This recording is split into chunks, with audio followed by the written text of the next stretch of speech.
Yeah, we about to go live. That's all right. As long as you ain't slow down. Act like you got them skate. Act like you got them skate. Act like you got them skate. Act like you got them skate. Act like you got them skate.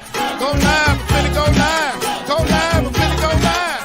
Go live, I'm finna go live. Go live, I'm finna go live. Go live, I'm finna go live. Go live, I'm finna go live. What's up, Kane Nation in the building, man. Talk to me, man. Let me know everything looks good, sounds good. Let's get this thing rocking and rolling, man. Act like you got on some skates, man. Beautiful Sunday afternoon. Well, in Orlando, it's storming here, man. So it's all good. We inside. We having a good time. Hey, Chanel in the building with a thumbs up. I appreciate it. So let me know everything look good. T. Hines in the building. Appreciate you. Champ 100, go live. Let's get it going fresh. 3540 says we need our players to be drafted in the first and second round, man. Look at, we're gonna talk about that. Wesley says agreed, fresh. You go wide. Talk to you in a minute. So what's up, you family? And I knew this was coming. This all Manny's BS coming to the light. Y'all tough on them. I'm loving it though. I'm loving it. Desmond said, I guess we early. I don't know. You right on time for me. And Chris Gons, go Canes, Coach Hayes, Kane Nation. Word up. Yeah, I'm frustrated. Only one Kane drafted. This is all on Manny Diaz. Manny's coaching and player development.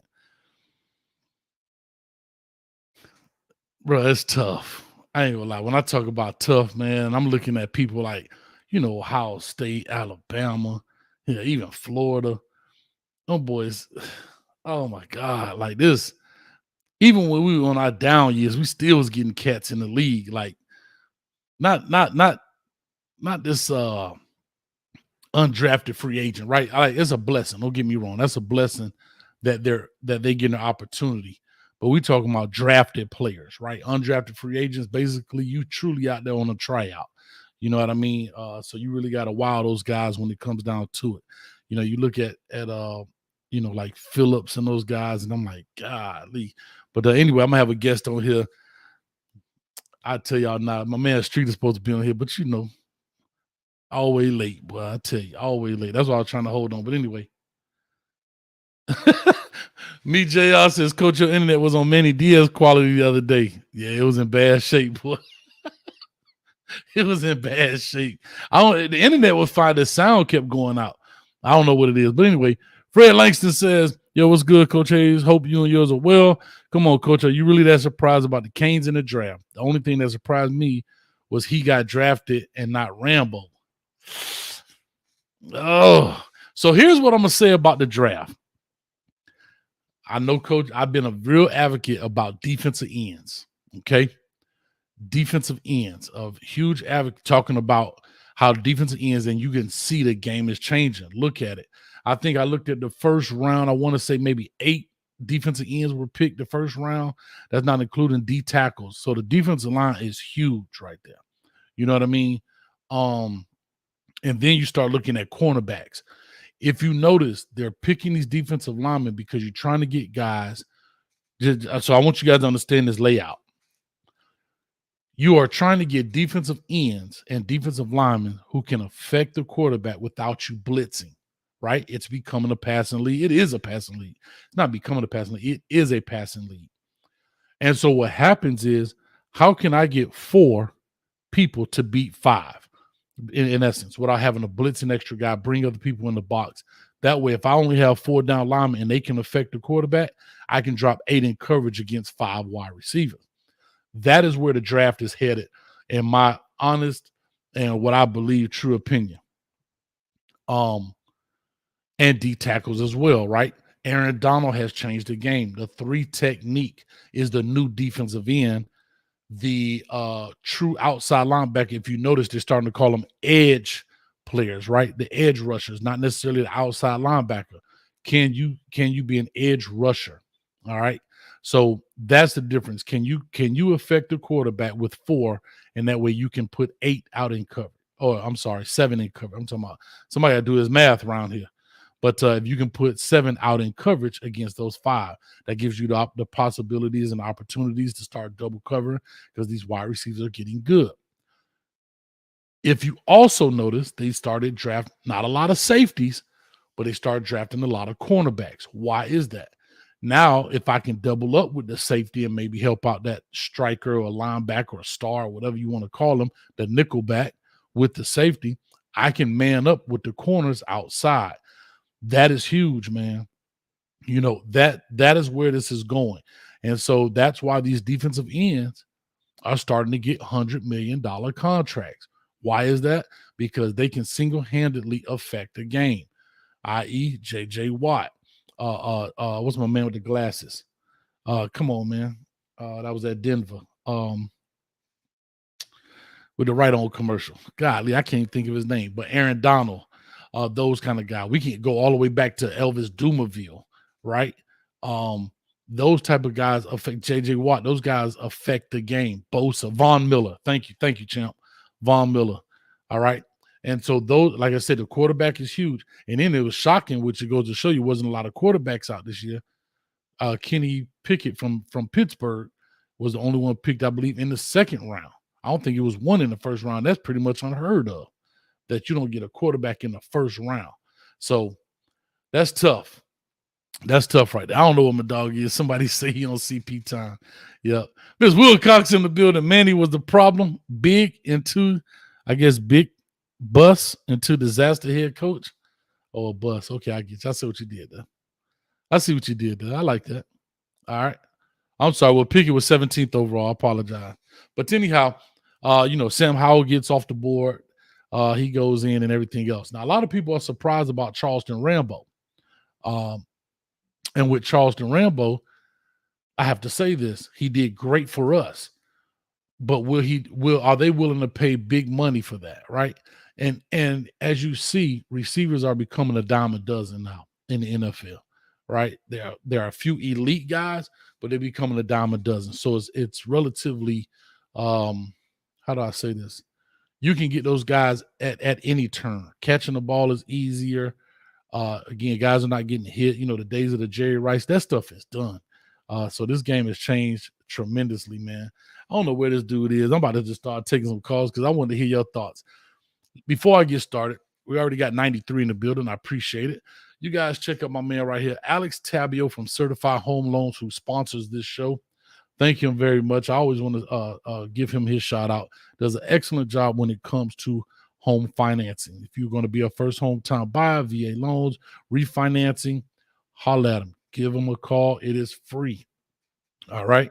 Not only that, his information is in the description, but for all of my entrepreneurs out there, if you're an entrepreneur and you deal with cash, right? You have cash business, right? Like I said, I always say barbers, lawn care maintenance, people who deal with a lot of cash, legal cash. I know we ain't MIA, but if you're dealing with legal cash, then go ahead and hit him up. He has an aggressive program to get you in there because you don't necessarily have pay stubs and everything like that. So go ahead and give him a quick call and he could definitely help you out. You guys killing it here in the thing. That's true too, man. Super seniors saturated the draft. So now you're starting to see those guys, those COVID years are starting to come back and really saturate everything. Me, Jay, I'm going to tell them too. Street of Mama got in washing dishes. Hey, you know how it is. Let me see. It's trash day tomorrow. Yeah, Monday, got to get that trash out too. Got to take it to the street and hope dog. Hey, you know what? Let me just tell y'all something. If y'all grew up like I grew up, y'all remember when dogs used to turn the garbage can over, man? I don't see that anymore. Maybe it's because of the way the garbage cans are designed. But back in the day, boy, they used to turn your garbage can over. You'd be out there trying to pick it up. Maggots be, oh, man, it was terrible. But anyway, you don't see that anymore. So hit that like button, hit that subscribe button, and let's get this thing rocking and rolling. Also, your boy going to be featured on a show in a little bit right after this show. I'm going on Miami Flow show tonight too as well. So after this show, dive on over there, get you something to drink. I'll be on to a Miami Flow show tonight as well, and we'll go ahead and get that thing jumping. I know those guys are ready, and I know they love to talk recruiting as well. But anyway, here's my thing with Ford, and I was looking at his stuff, and I'm glad he got drafted. I really am. But I was listening to some of the commentators, and they were talking about how he kind of underperformed. in that sense. When you look at him, I think he's had 50 starts and had a total of 60 tackles, maybe 3.5 sacks. I may be off one or two numbers, 3.5 sacks in his career. So he's a guy that I think they want to use as a development guy, see if he can actually, because he has all the attributes, the size, the weight, all of those things. But in the 7th round, you get drafted.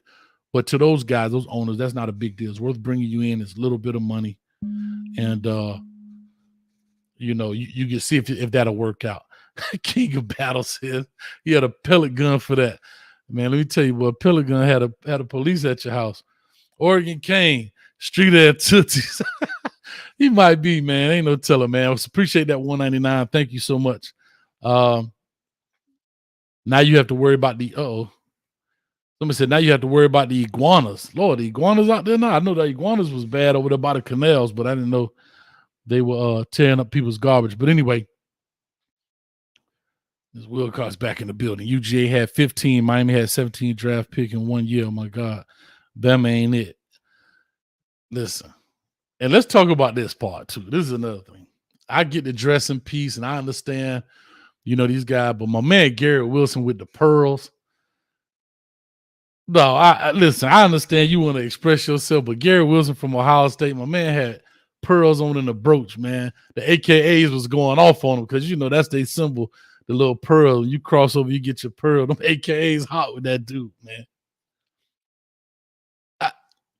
I don't know how a guy can wear pearls. I've never seen a guy wear pearls. I'm trying to think of one instance where a guy wore pearls in any situation. I don't care if he dove in the ocean and got them pearls himself. Some things we just can't do, man. He got styled by Young Thug. Yeah, man. You're gonna see a dude in the dress in a little bit. And to each his own.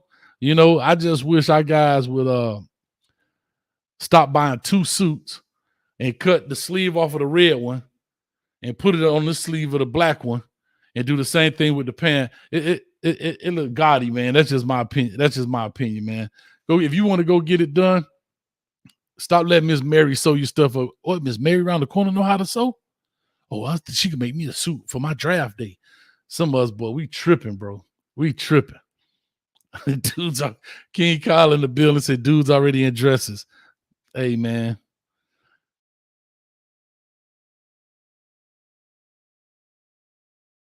To each his own, bro. I don't know. Anyway. Port Knox says, and 2 wrapped with them pearl. Yeah, he had it wrapped around twice. Oh, my God, y'all. I don't know what to say, bro. Let me take a sip of cane juice and get this figured out. Hold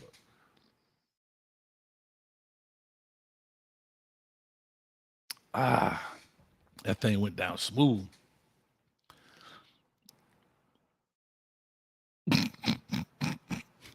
They already wearing dresses as was. Yeah, I don't get it, man. I don't get it. I don't. I'm scared to see what next year gonna be like because somebody just trying to get that wow effect, And I'd rather you wow me on the field than wow me with some purses, man. Autism. And when it says, Coach, please tell me how in the hell does 4 punters get drafted?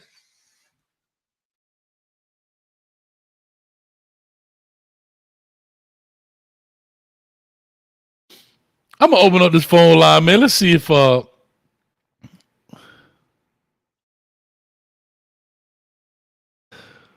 special guest in the building.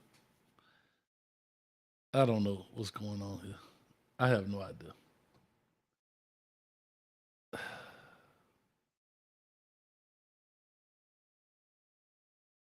Y'all bring Timmy on in here, man. Yeah, Timmy, what's up with you, man?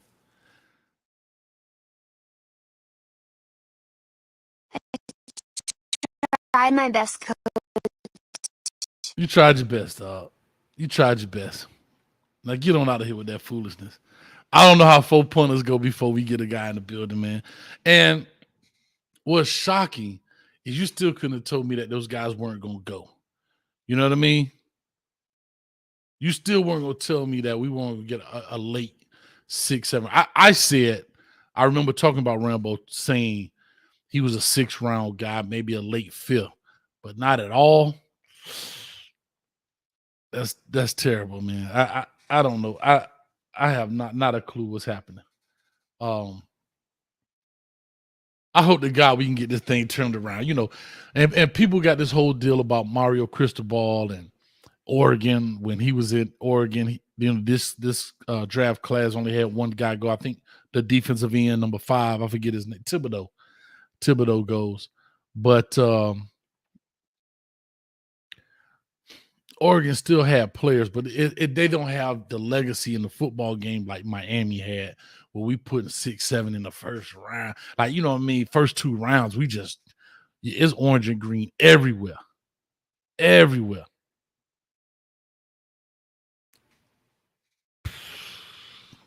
It's tough. Anyway, big shout out to Adam Atlas. Good evening, Coach. Happy Sunday to you as well. Anyhow,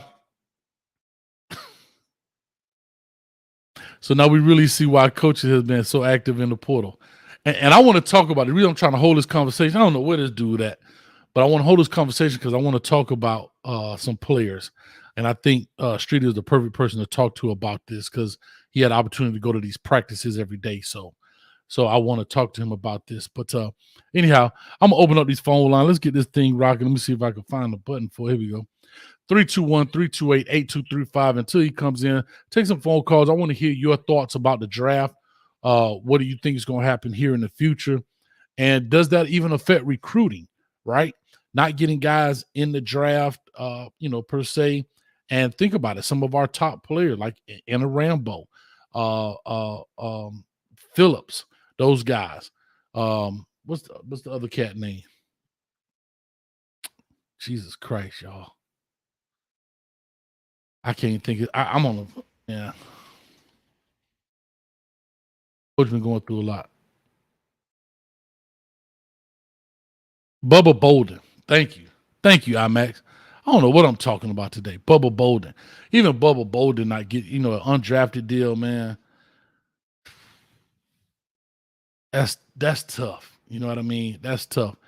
And so and I have to say this, they were more productive than Jonathan Ford, right? On the football field. They did more. They for Rambo, for example, did more and then not get drafted. That's tough. But anyway, go ahead and give us a call. 321-328-8235. Give us a call. And I want to hear your thoughts and your points about the draft, what you thought about it. And does this truly affect recruiting as well? All right.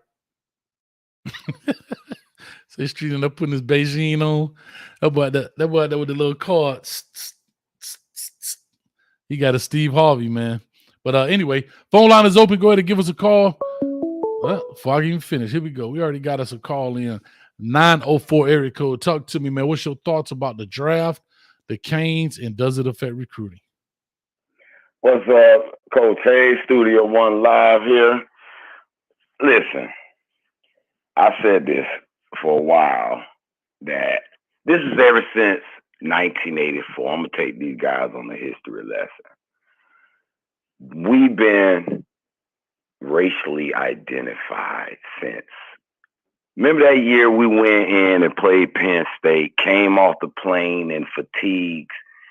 I remember the announcers. I forgot the white dude's name that announced for ABC or CBS, whatever.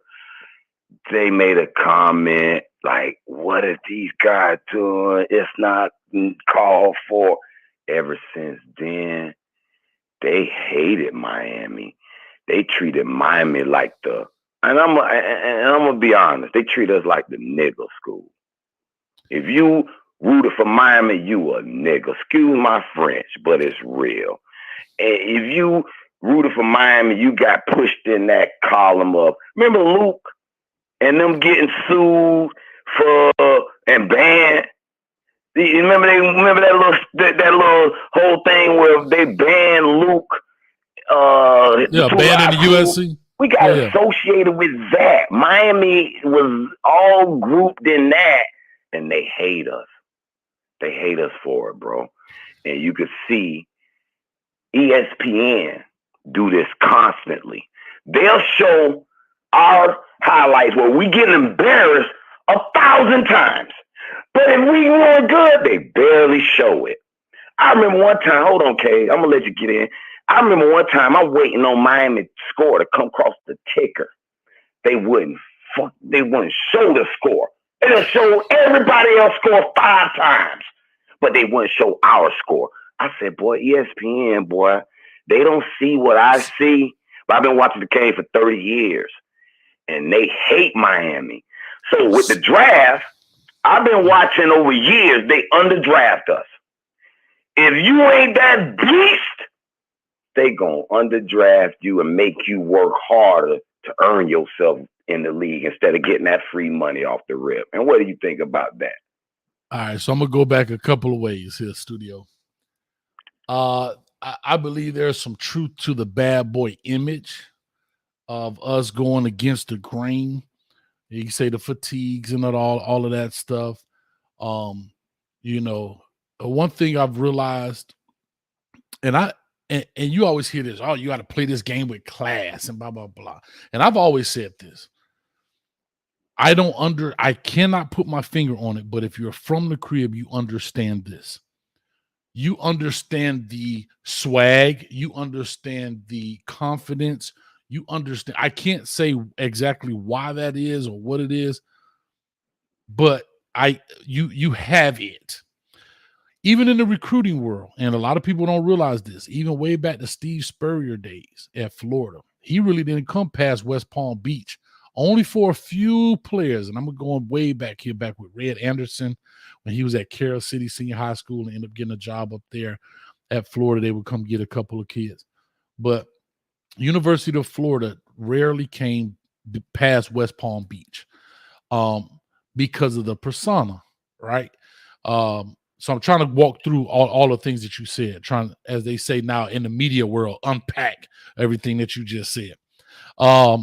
And so, yes, you also get in recruiting Miami boys, right? So if guys get recruited from different, let's just say, I don't know, pick a school, Tennessee, for example. You know what I mean?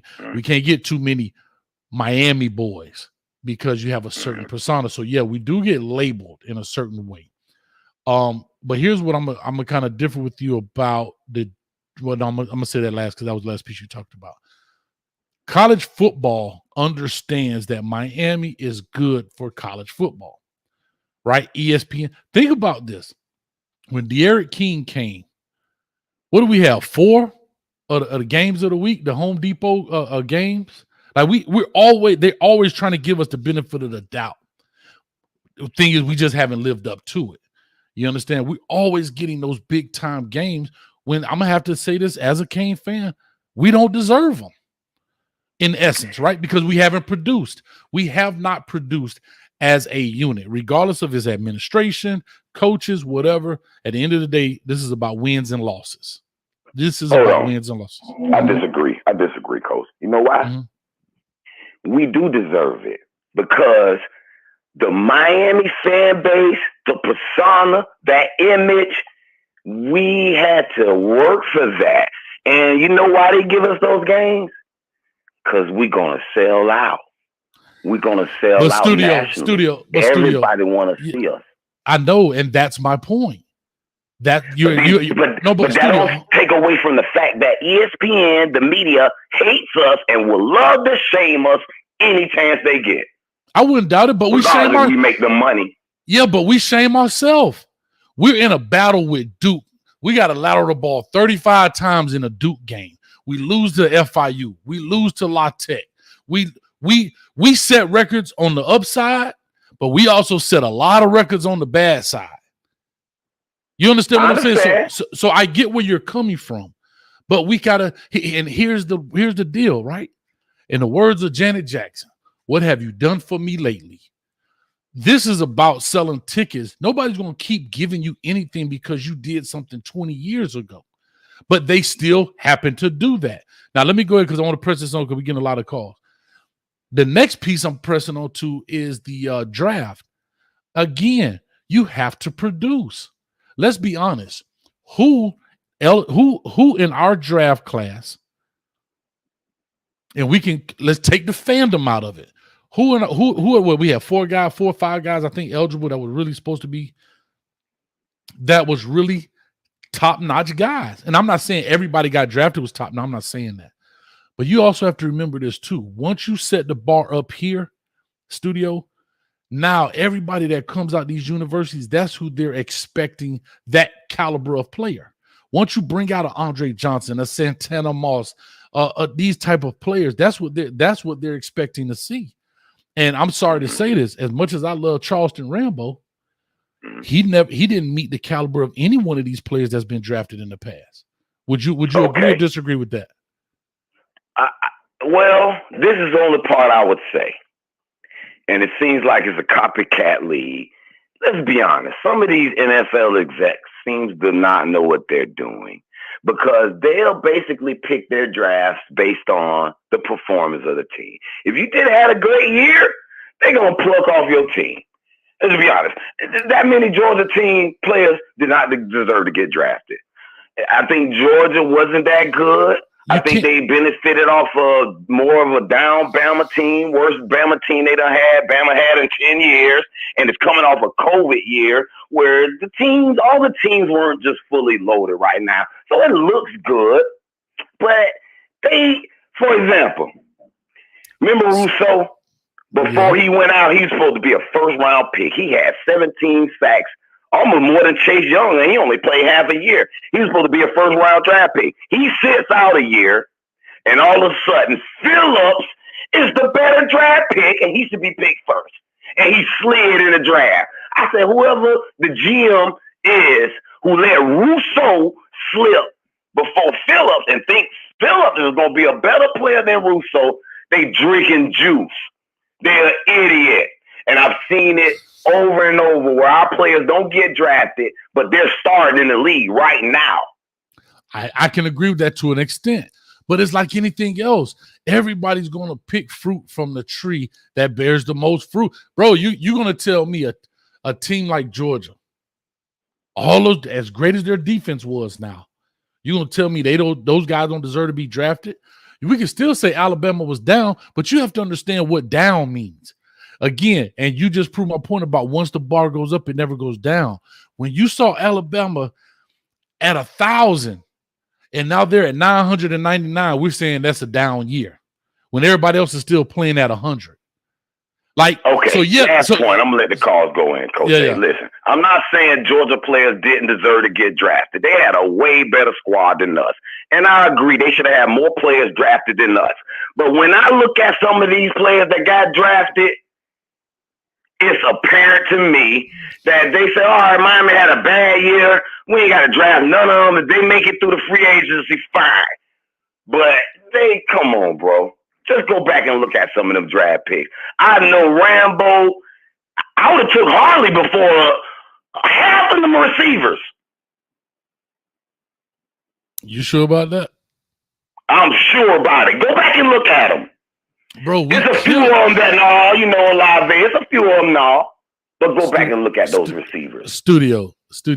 I'm going to tell you this. I'm going to say I got to go because they killing on the chat. Listen. As our own fan base, we killing these boys for dropping balls. You think I'm going to pay you millions of dollars and you got the dropsies? Now, I'm not saying that you drop a ball here and there. But anyway, listen, studio, I love you, man. Harley ain't dropped that many balls, really. He broke records. Okay. So, I don't know. I just know they dequalify us. They downgrade us. We got to step up, though. Remember when Florida State went to the National, we beat them, and we should have went to the National? We should have won 3 Nationals in a row. But the media stuck it to us. Good day, y'all. All right, man. Appreciate you, studio. Well, guess what? In the words of studio, we got to step up, right? That's just being real. We have to step up. We have to do our part. Our players have to do their part. Our coaches have to do their part. The administration has to do their part. And apparently it looks like we're driving down the right path right now. And that's exactly what it is. So I think, I think we're on the right track. Okay. But we have not run the race yet. Understand that. Everything is in place. Everything looks good, sounds good. We still in simulation mode. It come August, we'll find out definitely, or September, we'll find out definitely what's going on. But no, I don't believe in my heart of heart. We didn't have anybody in our draft board that made a difference. Nobody. And you had guys like Lenore Ryan, the dude, but he's 6'3", 220. You understand? So we had some guys that were big. And they got guys in smaller schools. And you have to also remember this. Drafts also go about what you currently have on the roster. We got to take, you have to take the fan out of it, the emotion out of it. You understand what I'm saying? You got to take that piece out of it. All right. In that sense. All right, here we go. We got us a call calling in. 786. Caller, talk to us. Give us your name, where you're calling from, your thoughts about the draft. It's me, JR, coach. Me, JR. What's going on, man? Talk to me, man. I seen you in the chat blowing it up. Yo, you got to start getting people drug tested before you let them on, coach. We got to do something, coach. This is crazy. Everybody entitled to their opinion. We listen, we talk, and I let them know how I feel about it. I'm not going to go with it just because I go with it. But, you know, everybody, that's why I like this show. I get the opportunity to hear everybody's point of view. But talk to me, man. What's on your mind? Nah, ain't nothing wrong with that, coach. Ain't nothing wrong with that. He cool. But nah, I just wanted to. It's almost frustrating seeing our draft, man. Mm-hmm. I'm literally looking at the different rounds. Like, hold up, nobody. And for our only pick to be somebody that I thought should have been undrafted, it's a sad day for us, man. It's almost as if they gave us one.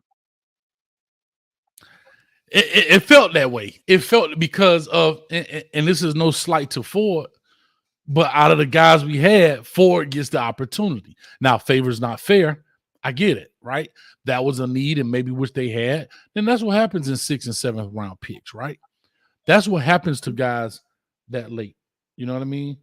I'm sorry to get the text, but that's what happens with late picks, i.e. Antonio Brown, right? He comes from Central Michigan, did a good job, but then they kind of say to themselves, is he worth it? We'll draft him, but we're going to draft him late where we're not spending no big money on the guy. And then once he proves himself, then we'll go ahead and turn. Then we're in that second, third contract. If he's worth it, we'll give it to him. You understand what I'm saying? We'll give it to him. And so if you don't prove it on the big stage on Saturdays in college football, those first 2-3 rounds, you're not going to get those. You understand? Those other rounds, the 4, 5, 6, 7, I mean, that money drops. The third round money drops dramatically.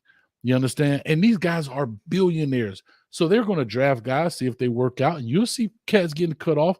And then free agency, the undrafted free agent, they come in, you know. And now I got you basically for little or nothing for a workout. And if you make it through, you make it through, unfortunately. Yeah, to be honest, you know, even when, you know, the previous call was talking about Harley, I thought Harley's best attribute was blocking, and he lit her. And he's supposed to be the season. And that's what I'm saying. Come on, how you gonna get drafted off of that? Nah, it ain't go. Nah, I didn't see it. And the shame is, you know, they had a COVID year. We had people working on their doctorates can't get drafted. Exactly. Like, I mean, I look at it this way. Well, I'm trying to send Street to this thing. He sent me a new thing. Okay, here we go. I look at it like this. You got guys like McLeod that comes out and lead. Think about it. He's moving from position and leads the team in sacks, 5.5 sacks. Yeah. So why would other ends get drafted? Like, you know what I mean? Like, these are the things they look at. They dive deep into a lot of this stuff. You know what I mean? Yeah. So he literally. I'm sorry. Mm-hmm. No, you good. Go ahead. No, we literally were barely winning games against App State if you look at it's not, and I don't like to put the bias card because that's taking it off of us. We know that yes, there's a bias, there's an urban bias against Miami, but it's not with the draft. If it was a draft bias, we wouldn't have as many first rounders as we had all these years. What it is our production. Who from Miami is balling in the league right now that was underdrafted? Like, the proof is in the pudding, and it leads down to our recruiting. These recruits see this. These recruits see one player drafted. You think they're gonna go here over Georgia? If you could get drafted in Georgia just because of the name, like, come on, we got to be reasonable as fans.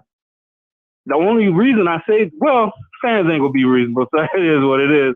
But the reason I say that is because how can we change it or see what's real if we delusional like that? Yeah, I mean, you're 100% right. You're 100% right, and unfortunately, man, like I said, when it comes to our fandom, we get emotional because it's almost like your kids, right? You can't tell your kid ain't the best player on the field. Why my kid not starting? Why my kid not doing this? And so I totally understand that. But nah, bro, like, and Street is supposed to be come on here in a second. We're gonna get in a real deep piece because I'm gonna say something that's gonna be real controversial, and I don't think people are gonna like it. But this is the truth, and when we take calls, I want people to talk about it. But and can I say just one more thing, and then you can let me go? Sure. Is our program a poor little Timmy? Just let me know. No, our program is not a poor little Timmy. No. We don't have we don't have a poor little Timmy program. I gotta say that. Florida State is a poor little Timmy program. They in bad shape, dog. Even though they beat again. See, here are the things that hurts Miami. Back to studios thing. But Florida they had a first rounder, coach. I know, but Florida State struggling, and then they beat us. Right? Yeah. Like, it's like, oh my God. Those are the problems. So when we say why we're not doing it, we're not doing it. We have to prove it. Nobody cares about 02. Like, none of them guys are still playing. Frank Gore, I think, just hung up the cleats. Nobody else is playing in the NFL from that team, if I'm not mistaken. So that's how long it's been. Coach. That's what I'm saying. That's how long it's been that some of them dudes have been going so long, they've been eligible to be into the Hall of Fame. If you just put things into perspective, the guys that's on that team they've played their NFL career and they're eligible to be in the NFL. I mean, sorry, in the Hall of Fame. What are we talking about? That's all I wanted to say, Coach. All right, man. Appreciate it, man. All right. Thanks a lot, bro. All right. Bro. Yeah, man. All right, here we go. I'm going to cut the phone line off. I got my man in the building. Oh, Lord, I done put it up on the screen. Excuse me, y'all. Hey, if y'all see that thing in the chat, I learned what a moderator is. I learned what that is, so I'm trying to get some people to be the moderator, so I'm working on that. Coach Hayes' mama just got signed to the Raiders. She deserves it. I thought I took the number down.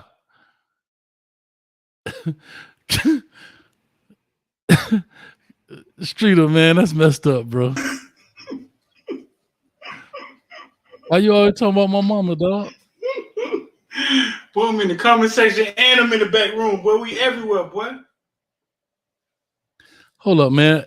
Are you on right now? Huh? I would say you on the screen? Yeah.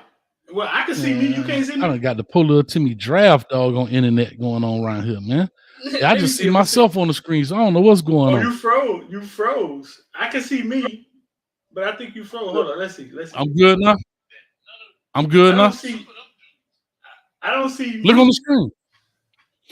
I'm saying, look on the screen. I can see me. You don't see me? I see you too, but they don't see you. I don't think. Oh man, I don't know what you're talking about, man. Okay, good. There we go. We good. All right. we currently got 226 in the building. I brought you on because I know we're gonna talk about a couple of things. I want to get your take on. I took the number. Oh, I didn't take the number down. Come on, Hayes, tighten up. Take Yeah, take the number down because everybody calling in. All right, here we go. We talked about the draft. A couple of people called in. I don't know if you heard Studio One, his take on it.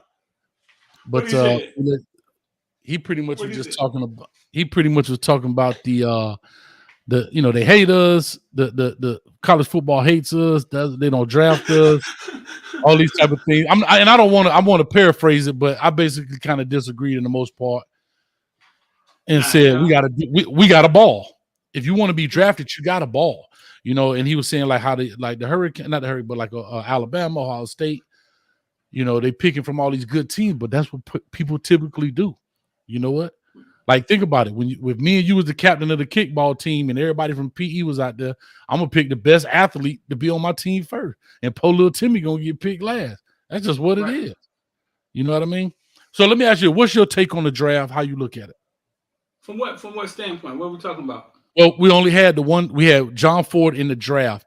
What is that? So my question, I'm going to ask you since you're here in person, the same way I asked the callers. How did you feel about the draft? Mm-hmm. What is your take on it about just having one Kane drafted, and does that affect recruiting? You see my screen my screen name say Jonathan Ford for president. Oh no, I don't have them on. I'm gonna turn them on here in a second. Listen. I don't think nothing. I don't think nothing, bro. I'm not finna emotionally react to that for numerous reasons. Cincinnati had a good year last year. All of a sudden, they got 9 guys drafted. And I asked the question in my group meet last night. What came first? Them being good and then they get the attention? Or did they just happen to have a bunch of ballers on their team that brought the attention to the team? For years. I think both can be true. I'm not going to say I think both can be true. That they developed some 3, maybe some low-end 4-star guys into becoming ball players, system guys, right? Some system guys. They found a guy like Sauce, right? That could turn that out. You know what I mean? I don't know if they knew he was going to be that coming out of high school, but he had something, and he put it in the overdrive. It's like anything else. Also, with the college football, I thought you asked me a question. I did, but you asked me something. But I thought you asked me something. And the second piece is they got to the playoffs, so that even enhances how good they could be versus just a bowl game where they're playing in the Lawnmower Bowl. Right. You know what I mean? So when I interviewed Tracy Howard, he said something significant about favoritism. And he was like, I don't believe in favoritism. He said, man, because favoritism has worked my way for so long, sometimes it don't work your way. He said, I don't think it's a bad thing. You know what I'm saying? Mm-hmm. Miami has been in favor.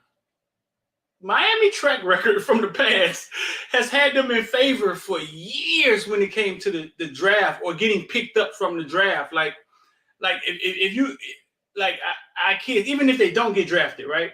Soon as draft over, all of them get picked up and get a real shot. Miami has been in favor for like that for years because of its track record, the state of Florida, South Florida football.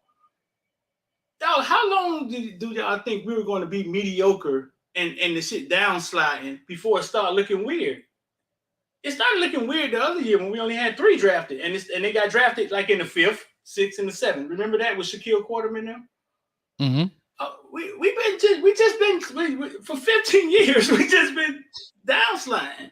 So, right. But it's not. But Luke was on the space yesterday saying that it was only 6 players in South Florida. Period. Beginning of the 7th round. He said, period. It was only 6 players that got drafted. Period. I'm sorry. Say that again. I'm lost. Luke had a space yesterday, right? Late yesterday, like beginning of the 7th round. He was saying that only 6 players out of South Florida got drafted, period. And it was like going into the 7th. Jonathan Ford hadn't been drafted yet. You know what I'm saying? You mean regardless of what college they went to, they were just South Florida guys, you mean? He's saying South Florida guys, period. Gotcha. And they was going, yeah. I'm going to say this. I'm not knee-jerk reaction to none of that. Because the draft. I mean, the draft is the draft. They get it right, they get it wrong. Like they not the end all be all to can the kid play or not. We saw what we had. Who was our best guy? I love the way you open that up because this is where I'm finna get touchy. I've said this. Who was our best? Jonathan Ford did not have the best stats, dog. But it seemed like anytime they mentioned the NFL, his name kept going right to the front because of his size and athleticism.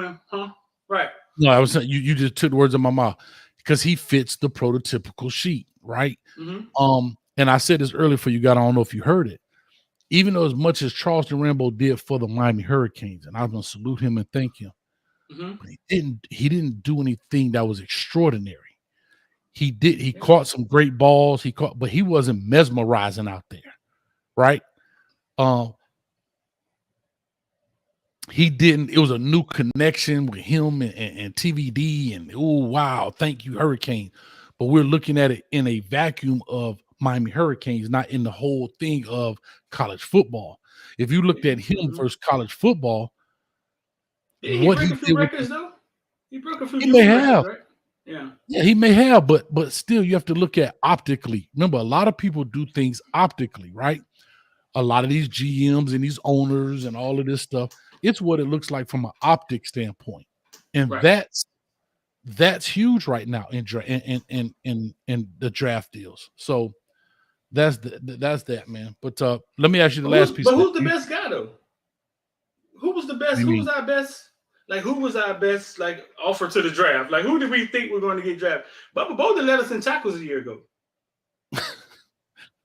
And that's bad when your safety leading you in tackles. But anyway, that's my point. Mm-hmm. I don't know who our best was. Right. I'm being honest. And when I say that, I'm not looking at Miami Hurricane. I'm looking at college football and who is draftable. Right, I'm looking at when we look at Bubba Bolden. All right, let's just take them all. Let's walk them down. I already talked about Charleston Rambo. All right, so let's look at Rambo. What did he do? Caught some great ball. Yeah, man, broke some. What did he break? The receiving record? He catches or something. Yeah, I'm saying that. Yeah. And it's only 1 year. It's like 1 year, and then he was good. Like his first year. You know what I'm saying? The body of work is small. Correct. Okay. Fine. But you got to remember, the receivers come a dime a dozen today in today's league, right? It's nothing to go out there with 5 wide, 4 wide. You always gonna see spread 4 wide, 5 wide, and the running back starting to eat away from some of their catches now because they starting to become receivers out the backfield. Right. In that sense. Well, I don't know whoever this is, bestcams.fun. They need to cut this out, man. But they because they own us, dog. I think, yeah. Tell X to stop my thing, man. No, I don't know, man. I think you add that, and then you add. There's guys in college football that's been there for 7 years, 6 years. It is tough right now in football. It is tough, dog. It's some guys that's been in. DJ Ivy, not DJ Ivy, GB3, Gilbert Frierson. He came out same time as Bandy. Like Bandy been gone for 2 or 3 years. This is what I'm saying. No, it's tough. It's tough, dog. It's some grown men that got drafted yesterday. And here's the thing, Street. Those guys, if you think about, you got an extra 2 years on some people, you should be elite by now. Like you should be not fighting for a starting spot. You should be looking at setting goals of, I want to have X amount of tackles, this many interceptions, blah, blah, blah, blah, blah. You talking about who going to be the starter and you 7th year in the league. Like, just think about what I'm saying. Like, that's tough, bro. Like, and I know they are Kings and I love them and I get it and I understand all that. But at the end of the day, come on, bro. Bro, hey, y'all do me a favor. Street, can you, I don't know how to, I'm trying to block it, but they coming from everywhere, dog. What your moderators say? You got none? I just learned what that was, man. You ain't been helping your boy on game, man. Yeah, man. You can assign some moderators and let them deal with it.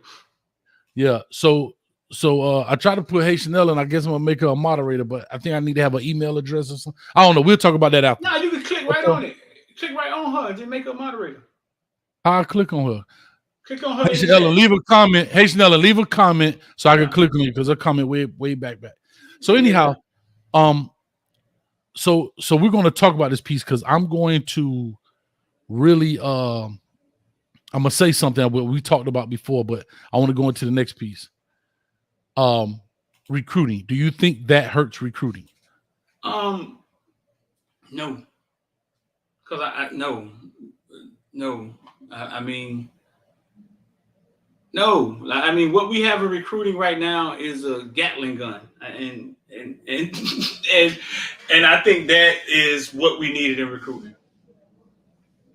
Period. What recruits gonna tell the University of Miami that, man, y'all ain't put nobody in the league last year? Well, I'm gonna say it's funny you say that because the video coming off of Phillips and Russo and all them guys. I got a video of the guy. The video is dropping tomorrow. I just filmed it today. He dropped his top 5. Jonte Cook, the receiver out of Texas. Remember, he was the one that went on there talking about Texas. Talking about they got, man, all they got is swimming trophies. So you'd be surprised what these shorties look at. Like, you know what I'm saying?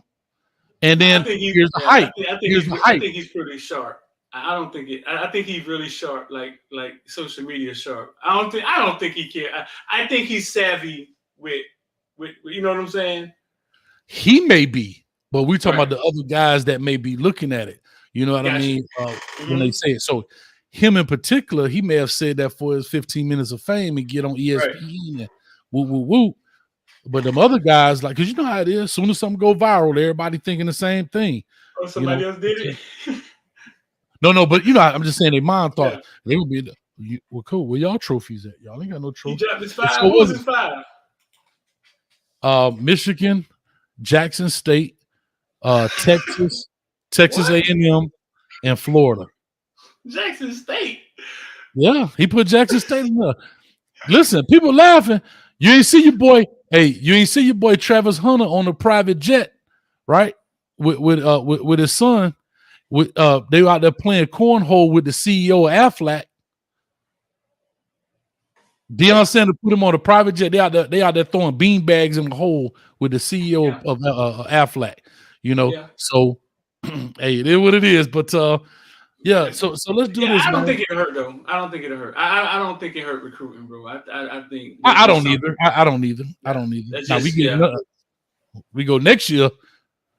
It's gonna be an issue. It's gonna be an issue, boy. Anyway, OG Kane, man, appreciate you. Ain't talked to you in a while, man. Thank you for stopping by. No, you got to get going, man. Appreciate you. All right, let's talk about this. I've said this to you before, and we right about an hour in this deal. We got 266 in the building. I appreciate you guys. Hit the like button, hit the subscribe button. Pass this thing on, man. Put your subscription in your mama name and your cousin name, you know, your dog name. Make it happen. Here's what I want to ask. Here's what I want to say. We've talked about this before, and I've talked about this on the show, and I want to really define what I mean when I say this. Miami Hurricanes do not currently have a difference maker on their roster.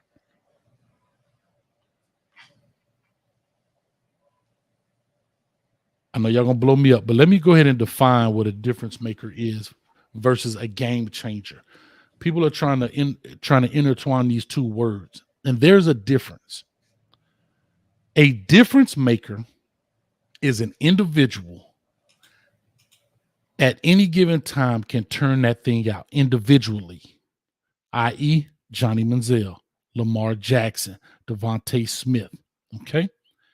A game changer, he makes the system better.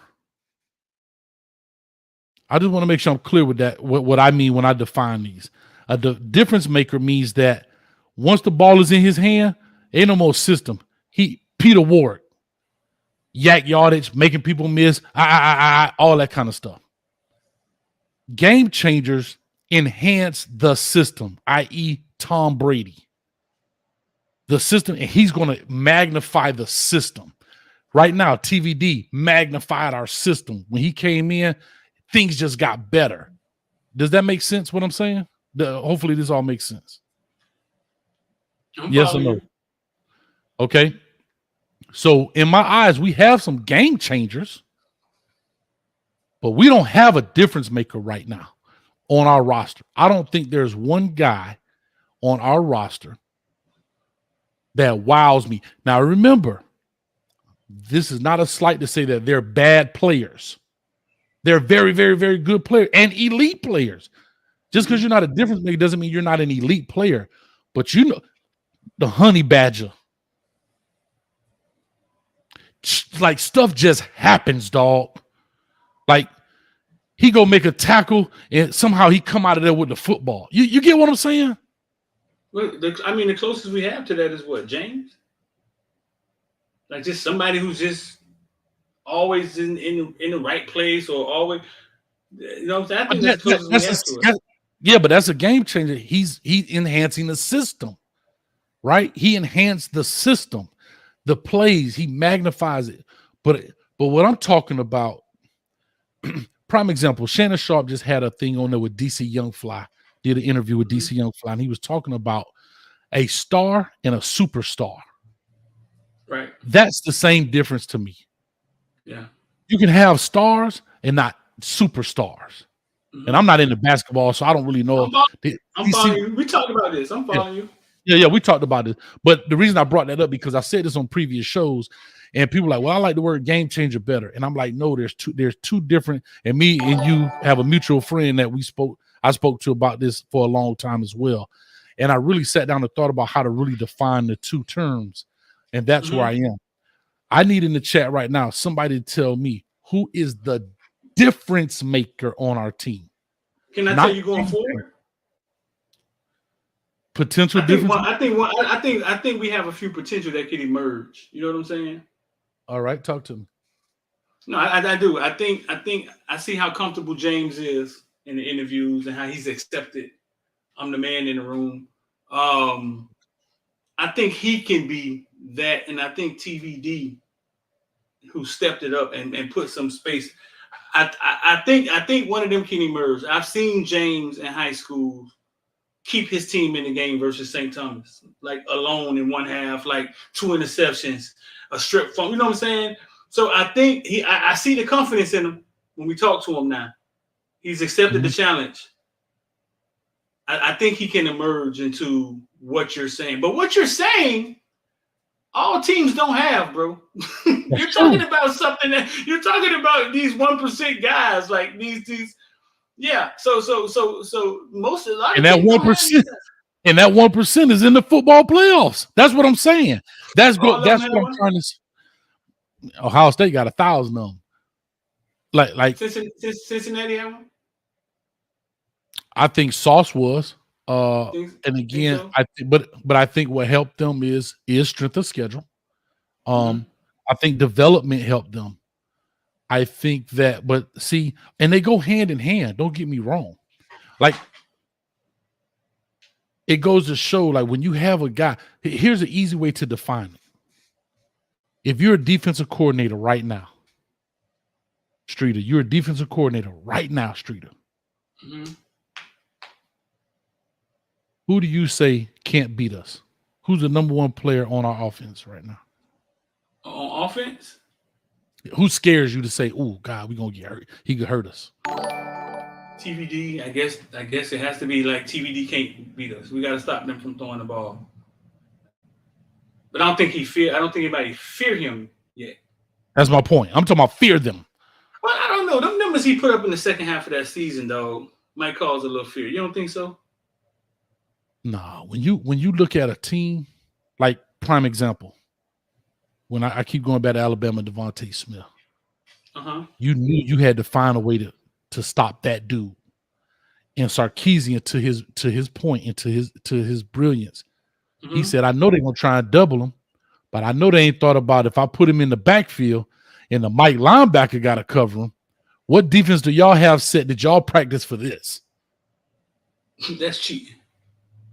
But that's the difference maker right there. When you say somebody cheating with a player, that right there is the difference maker. That right there is the guy that you see. Yeah, but that right there is the guy that you're saying, Coach, you cheating out here with this dude. Like what? It's like Michael Vick. It's a straight cheat code. You know that's where I'm looking at it. So let me read you something. TVD last 3 games: 25, 316, 4 touchdowns. 22, 389, 3 touchdowns. Last game, 32 for 426, 3 touchdowns. That's just a guy? No, because see, I don't want to downplay what I'm saying. Well, he's very just good a guy. numbers. Right. Yes, very much so. Right. Very much so. But what I'm saying is, when the ball is in his hand, right. For example, when I look at him, and then you look at Johnny Manziel, TVD ain't gonna keep the play alive like Johnny Manziel. Right. You're talking about some people who put it on their back, like Rocket Ismail, looking at the sideline in the national championship. If it'll take the punt, he's just go like this. I got this. I got this. You know what I'm saying? And if when they get to the elite, nobody else, it ain't nothing they can do about it. We don't have that guy on the team right now, but I think it can emerge, man. I think James, with the addition with Cam next to him, is going to lurk on defense and make some hell of a plays this year. So what do you think it takes Cam to go from being a game changer to a difference maker? What leap does he have to make? Yeah. What leap does James have to make? I think he had to become more aware and caught up with the college football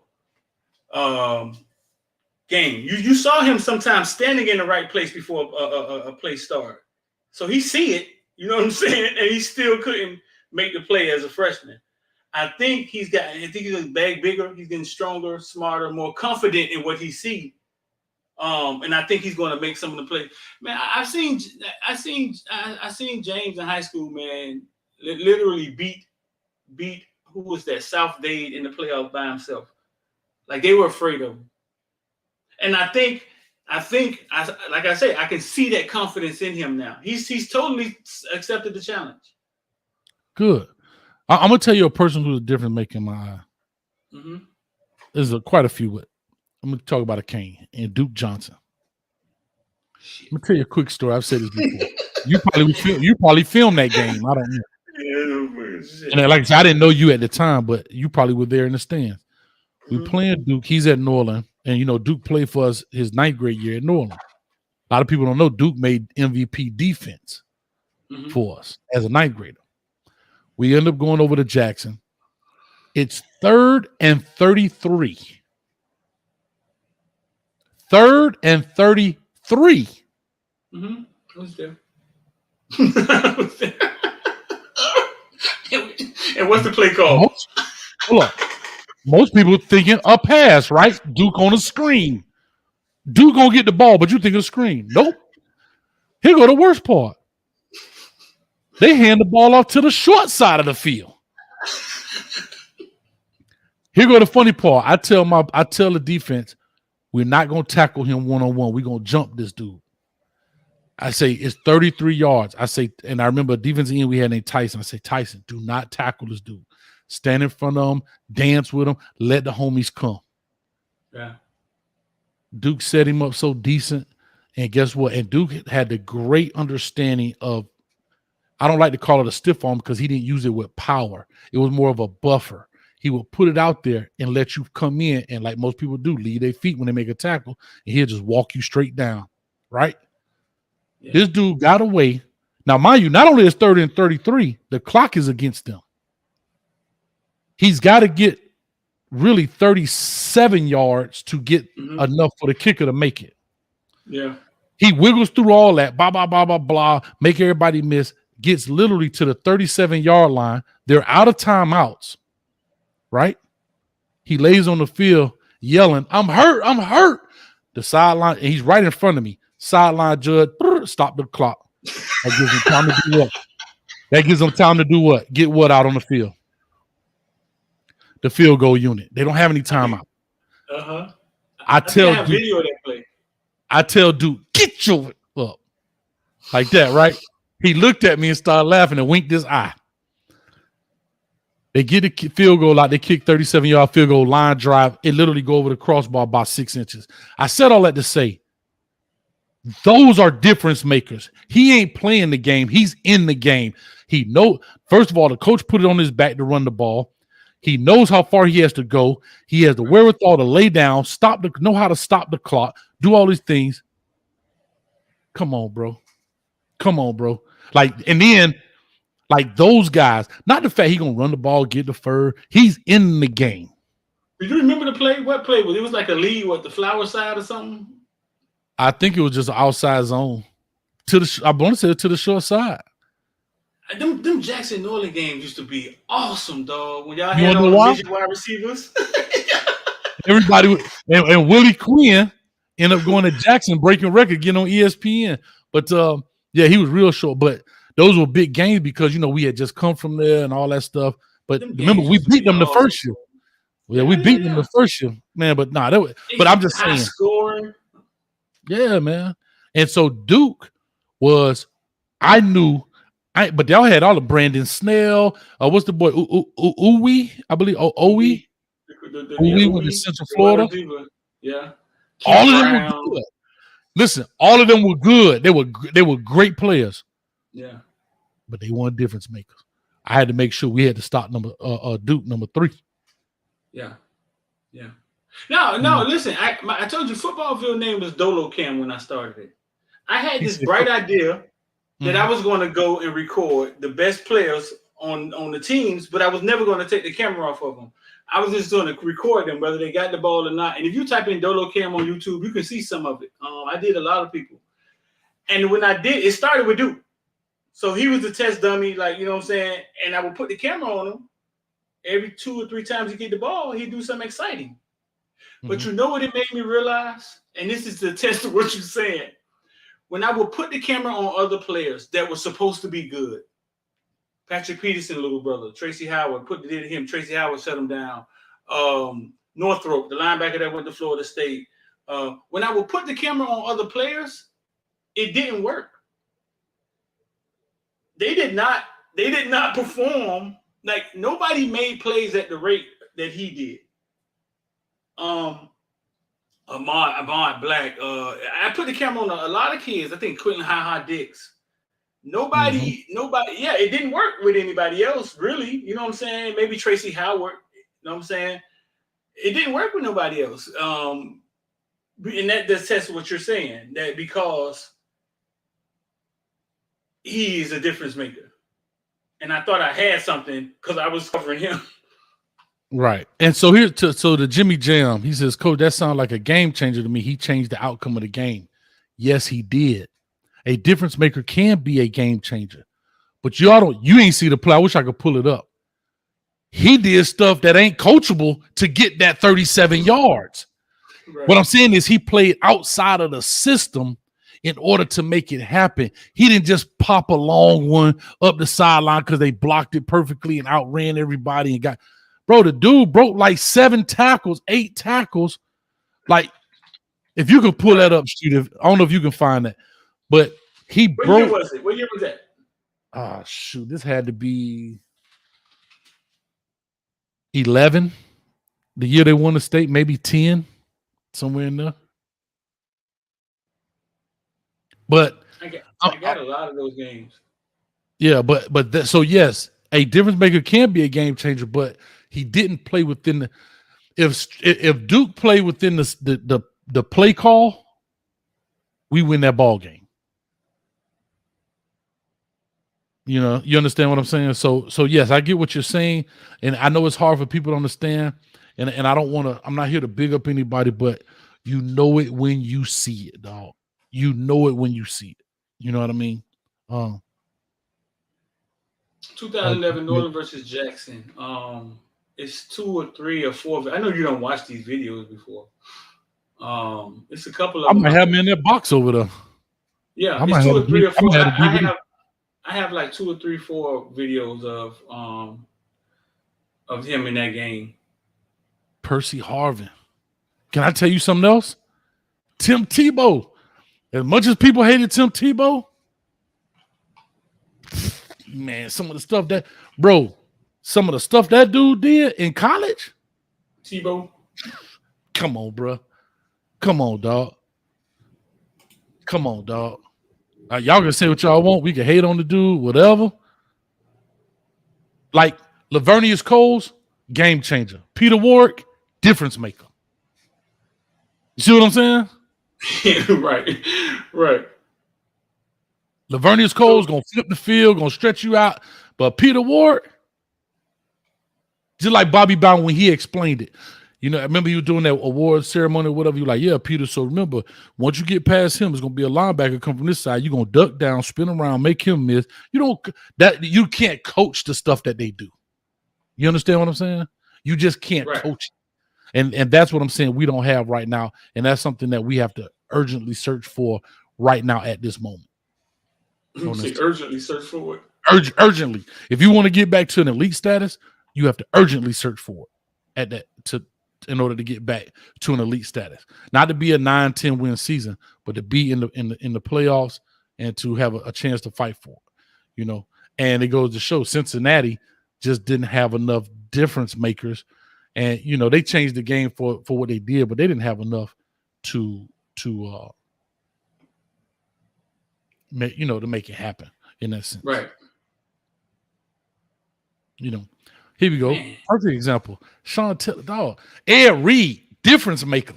Ed Reed wasn't even fast, but he played so fast because his mind, the stuff that he was doing, you're not supposed to do as a safety, right? Right. Like, for example, you the safety and you making plays on the hitch to the field side because you just feel it, dog. I'm gonna take this chance, dog. I'm gonna take this penitentiary, and you know what I mean. And you know, he had the famous thing where he talked about he faked out Peyton Manning. He faked like he was leaning to one side, and Peyton knew that, and he was gonna come. That stuff. Come on, bro. That's crazy. Randy Moss. Thank you, Lord. Randy Moss. Everybody said, "Thank you, Lord." I mean, so you see the difference, and now think about what we're trying to put into their categories. Think about the people we're trying to put into the categories of the people we're naming. They're not even in the same category. Not saying they're a bad player, but they're not in the same category. Lawrence Taylor. I don't know if you're talking about Leonard Taylor, but I know LT Lawrence Taylor. And I'm not, again, it's not a knock on Leonard Taylor, but I'm talking about different, man. Come on, man. I think, like I said, I think James makes an impact on the game, like what you're saying this year.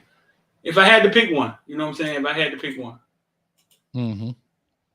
Yeah, we just got to get a guy that just like, oh my God, bro. Like, what is happening? Greg Russo, no. I'm sorry, no. Somebody Russo? Yeah. Yeah, Greg Russo, no. Yeah, matter of fact, AP right here, Antonio Brown. Or AP and Adrian Peterson. Yeah. Yeah, I mean, you talk about the elite of the elite, dog. Like, and we're talking about and you can be elite and still be within the system. Like, you know, there's nothing wrong with that. You know what I'm saying? Like, you can be elite and just still be like play in the system and be a great player. Like, can I tell you one person? I know, like Jason Taylor was a game changer, but not a difference maker in my opinion. He played within the system. He played well. He used his speed and all of that stuff. But we talking about just, oh my God, when you look at him. And again, you could be a game changer and still be a gold jacket wearer. Nothing wrong with that. But when you go look at Deion Sanders, Travis Hunter. You saw Travis Hunter? Yeah. in the spring game. I saw that. That boy talking about, I don't know why I should do it through that ball. See? Here's my point. He said, I'm smoking. JT was amazing. Not saying he wasn't. But come on, man. Come on. Y'all know. He wasn't who? You said he wasn't Lawrence Taylor. You talking about Jason Taylor, JT. I guess he's right. You're saying he wasn't Lawrence Taylor. Like he was Jason. He wasn't Derek Thomas. That's what you're saying. Dog. When you look at Lawrence Taylor and you look at Jason Taylor, is it night and day or are they really close? It ain't night day now. Evening day. Sundown day. All right, pick one first. First draft pick. You gotta pick Taylor. Which one? Don't be slick with it. Which one? Lawrence Taylor. You gotta pick Lawrence Taylor. You gotta pick Lawrence Taylor every time. I'll pick Derek Thomas over Jason Taylor. Like that's what you're saying. I mean, you're saying even when you look at them standing next to each other, it's a difference. You know what I'm saying? Like, it's a no-brainer if you're picking Lawrence Taylor over Jason Taylor. Like, Jason Taylor can stand next to 95% of football players that played, and it's a tough pick.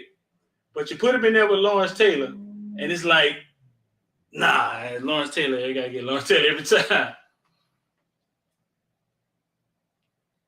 But you're talking about the elite of the elite, dog. Now, you're talking about arguably the greatest defensive end ever to play. Correct. And that's what I'm trying to say there. You can have good players and you have 10-win teams, i.e. Georgia, back when Mark Reed was at Georgia. Very good players. Texas, they got very good players. 10-win team. When Matt Brown was there, 10-win team gonna hurt you. Get a good bowl game.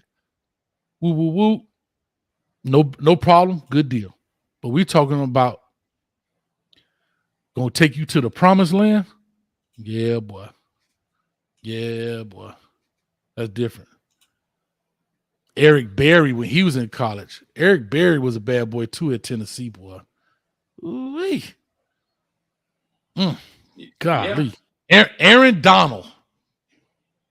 Right. The stuff he doing, dog. Yeah, boy. Vince Young. Reggie Bush. Yes. Dog, do you know when Vince Young, on that third down, when he threw that ball, he could have ran it. That fourth down, when he ran it in, he still was looking. On that third down, he actually could have ran it. And he still was looking like, I'm going to throw this ball. On fourth down, dude was sitting back there. Man, let me go in and win this game, man. Yeah, Touchdown. He made it look so easy. He Bro, made it look easy, too. Like, ridiculously. Like, Vince Young, I'm so sad for him when he got to the NFL and the way that whole thing transpired. I don't know what was going on, but when he was at Texas, this dude was so smooth, bro. Like, he saw you already. He done broke you down. He looking at like playing pool. He looking at the next shot. Like, excuse me. Look, you know what I mean? It was no pen. He was just, man, 6'5". Was say Travis Etienne. I don't think so. Nah, dog. Only against us. The way DC Young Fly talked about Michael Vick in that interview. Yes. Yeah. Yes. the way yes. He was like, oh my God, what he did in our city. Yes. Right. Yes. And then he brought up Jamal Anderson and those guys. Right? Yeah. Yeah. He was like, yeah, it was, you know what I'm saying? But when Mike Vick came to our city, it was like he tore that junk up. Right. That's all I'm saying. We have those guys. You know what I mean? We have those guys, but in the state, I'm saying we just have to make sure we get we just have to make sure we cultivate those relationships and get those guys. I think when Jakari Brown is ready to take that ball, he's going to be something special for the Canes. So we're going to remember him for a long time. So Dan Morgan in college. All right, JR. Again, great linebacker. I'm talking about. I'm gonna try. He might be the best linebacker ever, fool. Maybe. Yeah. Maybe. We just don't ever put him where he's supposed to be. and you will. I'm not knocking that. Dog, you can be the best at a position. There's nothing that doesn't mean you're the different. Like, what is Devin Hester? What was Devin Hester?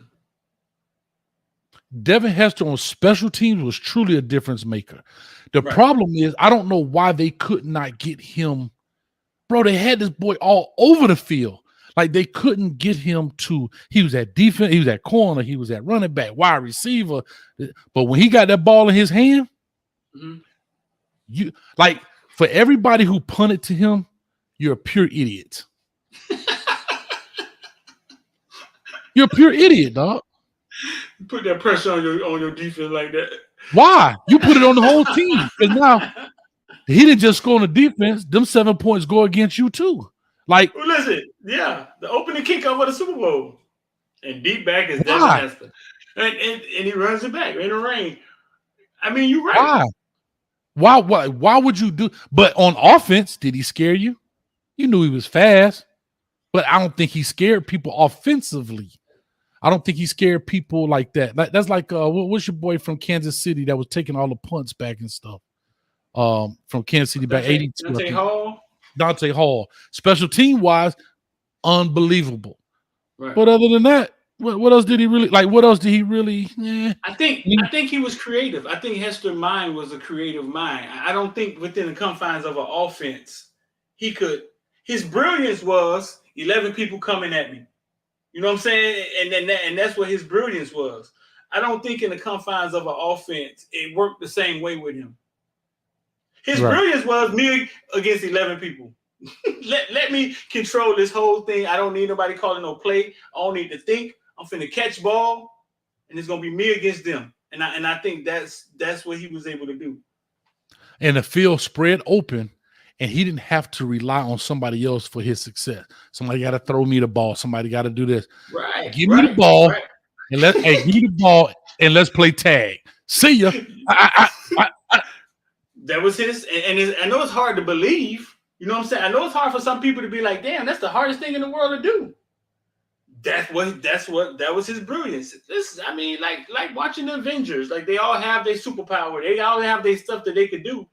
His brilliance was, I don't need to be thinking about a play. I don't want to be thinking about where I should be standing. I don't want to be thinking about the snap. The ball in the air. The ball in the air. Oh, I know what to do with this. Yeah, dog. I'm over here looking at this thing now. I'm looking at Tyrann Mathieu highlights. Bro, this dude ridiculous, bro. Like, he run it down on punt team.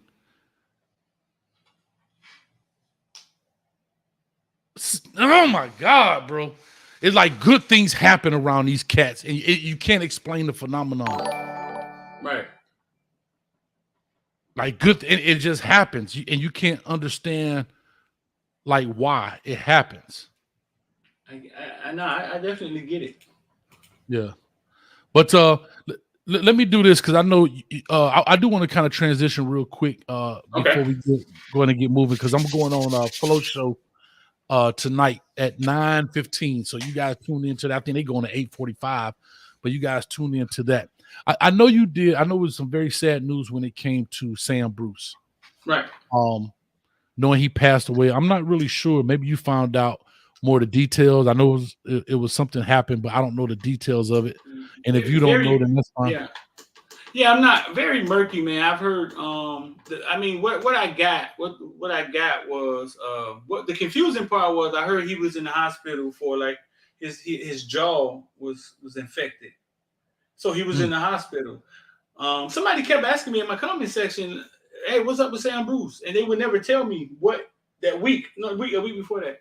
So I think he was in the hospital, but I think what I heard was, you know what I'm saying, what I heard looking at the TV, the lady who actually showed up to the crash, what she said was, when she saw him, he was seizing, having a seizure, and had ran into like a pole. Mm-hmm. So I guess they were thinking that, like, maybe something happened. He had a seizure while driving and ran into a pole or something like that. Very tragic, fool. Very sad, man. I mean, so he did have a car accident. Well, he did have a car accident. Yeah, that's what I heard. Right. Okay, I got you. Because, see, in my mind, I wasn't thinking there was a medical thing that created the accident. Some people were saying medical. Some people were saying car accident. I'm like, well, I'm going to stay away because I don't know. I have no clue. But anyhow, it is sad. And I know you had a very in-depth interview with him, man. Talk to the people if they haven't had a chance to see it. What did you get? What did you get from him? And I've watched it over a couple of times, but what did you get in that interview? Because we all know Sam Bruce came on camp. I know he talked about the bandana and his girl doing his hair and all that stuff. Right. What did you get from that interview about him as a person? You know, man, when I wasn't, you know what I'm saying? It ain't like I raised Sam. I was around him numerous of times.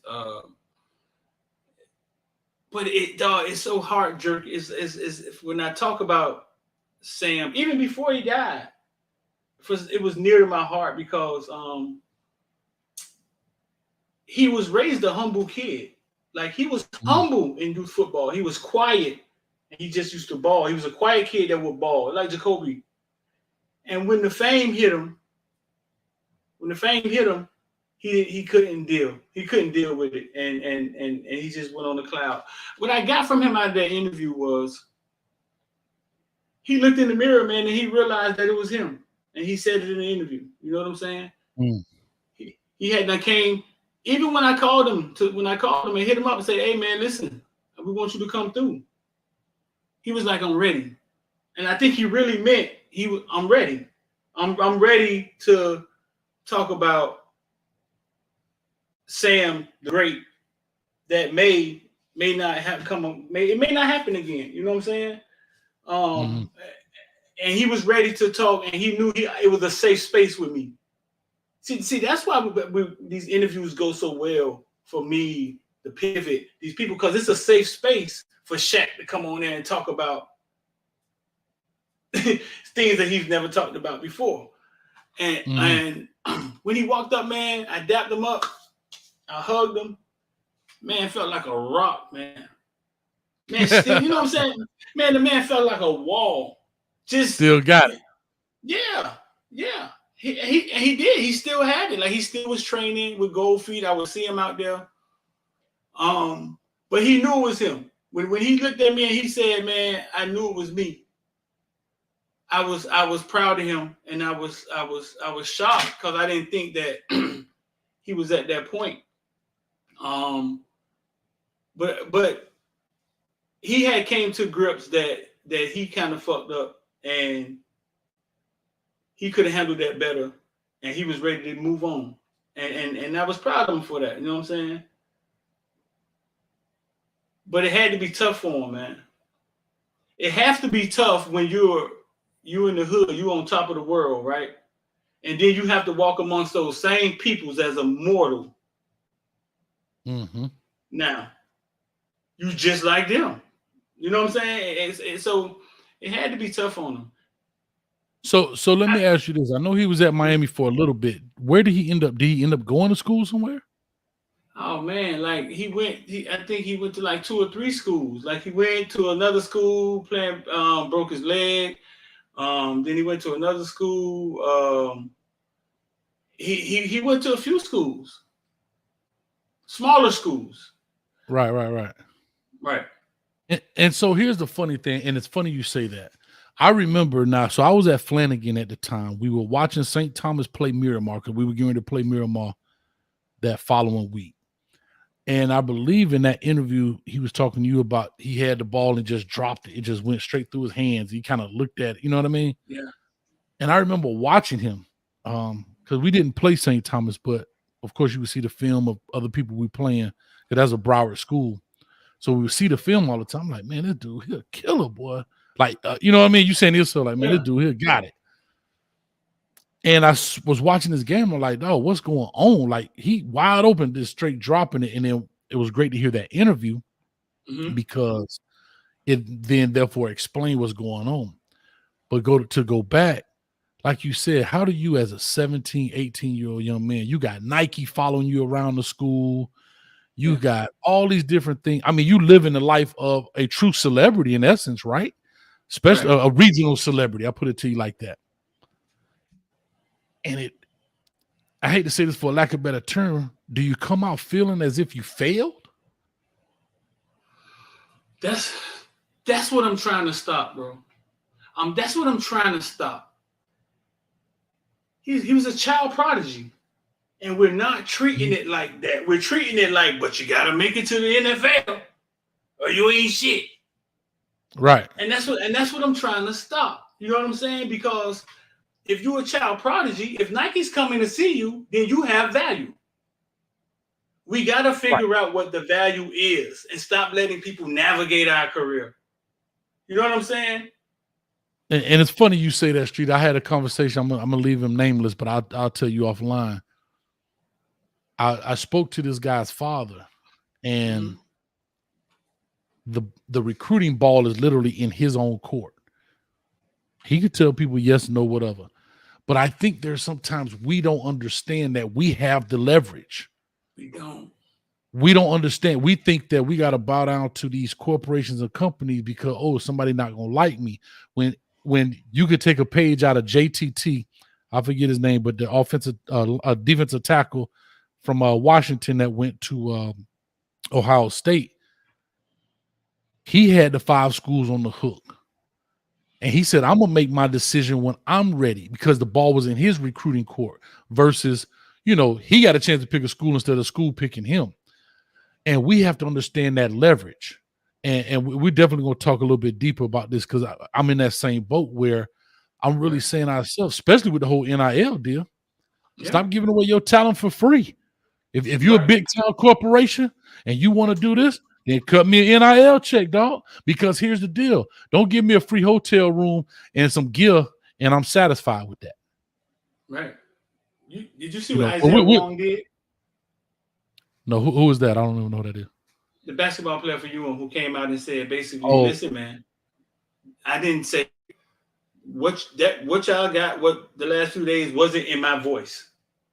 That was somebody else talking to me, in which I'm assuming it was his agent. You know what I'm saying? You're the boss of them. So he came out to say, listen, and from here on out, you'll hear my voice and not somebody speaking for me. Mm-hmm. It's like being in court when your lawyer says something to your wife, and it's something you would never say to her, right? But your lawyer say it. You know what I'm saying? And you it's like, damn. Yeah. Right. Damn, that'll reflect me. That was him saying, I'm the boss of this ship. I'm the boss. I could fire you. You know what I'm saying? We have to learn how to deal in that business. Like if my son was top 2 and something in the nation, I'm not paying to go on no visit. Right. I go to my 5, and y'all better figure out how to get me there. If you want me to come. We don't understand. We don't understand. We are the bag. And we have to start understanding that. Can I tell you something else? I wouldn't even go to no all-star games. For what? What? If I'm ranked number 1, 2, if I'm in the top 10 in the nation, like overall player, why do I need to go to such and such all-star game? So I get a free trip to Disney World and stay in a hotel for a week? Can I tell you why? Well, you saying why they should go? Yeah, I'm gonna tell you why they do go. Oh, I know why they do go, but I'm saying, should they go when the ball is in your court? I mean, when you were 18, Hayes, and you were 17 years old, and you came from poverty, which a lot of them do, all that shit that Under Armour gives you is like Christmas food. And it's just only because you came from nothing. It's like because you're not used to having anything. They go for the gear. I mean, they go for the gear and they go for the prestige of saying, this week I was with the best 60 players in the nation and y'all wasn't. You got to think with your 17-year-old mind, though. Remember how you was thinking when you were 17, 18? No, I get that, but you're not. Yeah. And I'm with you. But unfortunately, or fortunately, you got 30-something, 40-something, 50-something-year-old parents at that point that we have to educate not just the kid, but we got to educate the parent on this process. And think about what we're doing. We're going on to put on a game, and I don't want to sound like a Debbie Downer, but let's call it what it is. When the NFL guys go to the Pro Bowl, they make money. They're not going to the Pro Bowl just because I want to say I'm at the Pro Bowl. The winning team get a check and the losing team get a check, right? Right. They're getting a check. The difference is you're going for apparel. that means nothing. That's just like when I did the thing with the guy talking about the NIL deals where they couldn't NIL deals with these players. When I was on there with Juan Perano, these guys are doing NIL deals for 6 pair of underwear and some socks, and you're posting 5 times a day or 5 times a week when they could be making millions off of this. Versus if I go to I just say Under Armour, for example. I go to the Under Armour game, they got sponsors out the wazoo. The shirts are, I can't say they're free, but they get them at cost because it's their stuff. Mm-hmm. Oh, what is up with the scammers? White Lives Matter. I hear you come. Oh, have mercy. What are we doing, dog? White Lives Matter. How do you get it off the screen, Hayes? I ain't mean to put it on the screen. How to do that?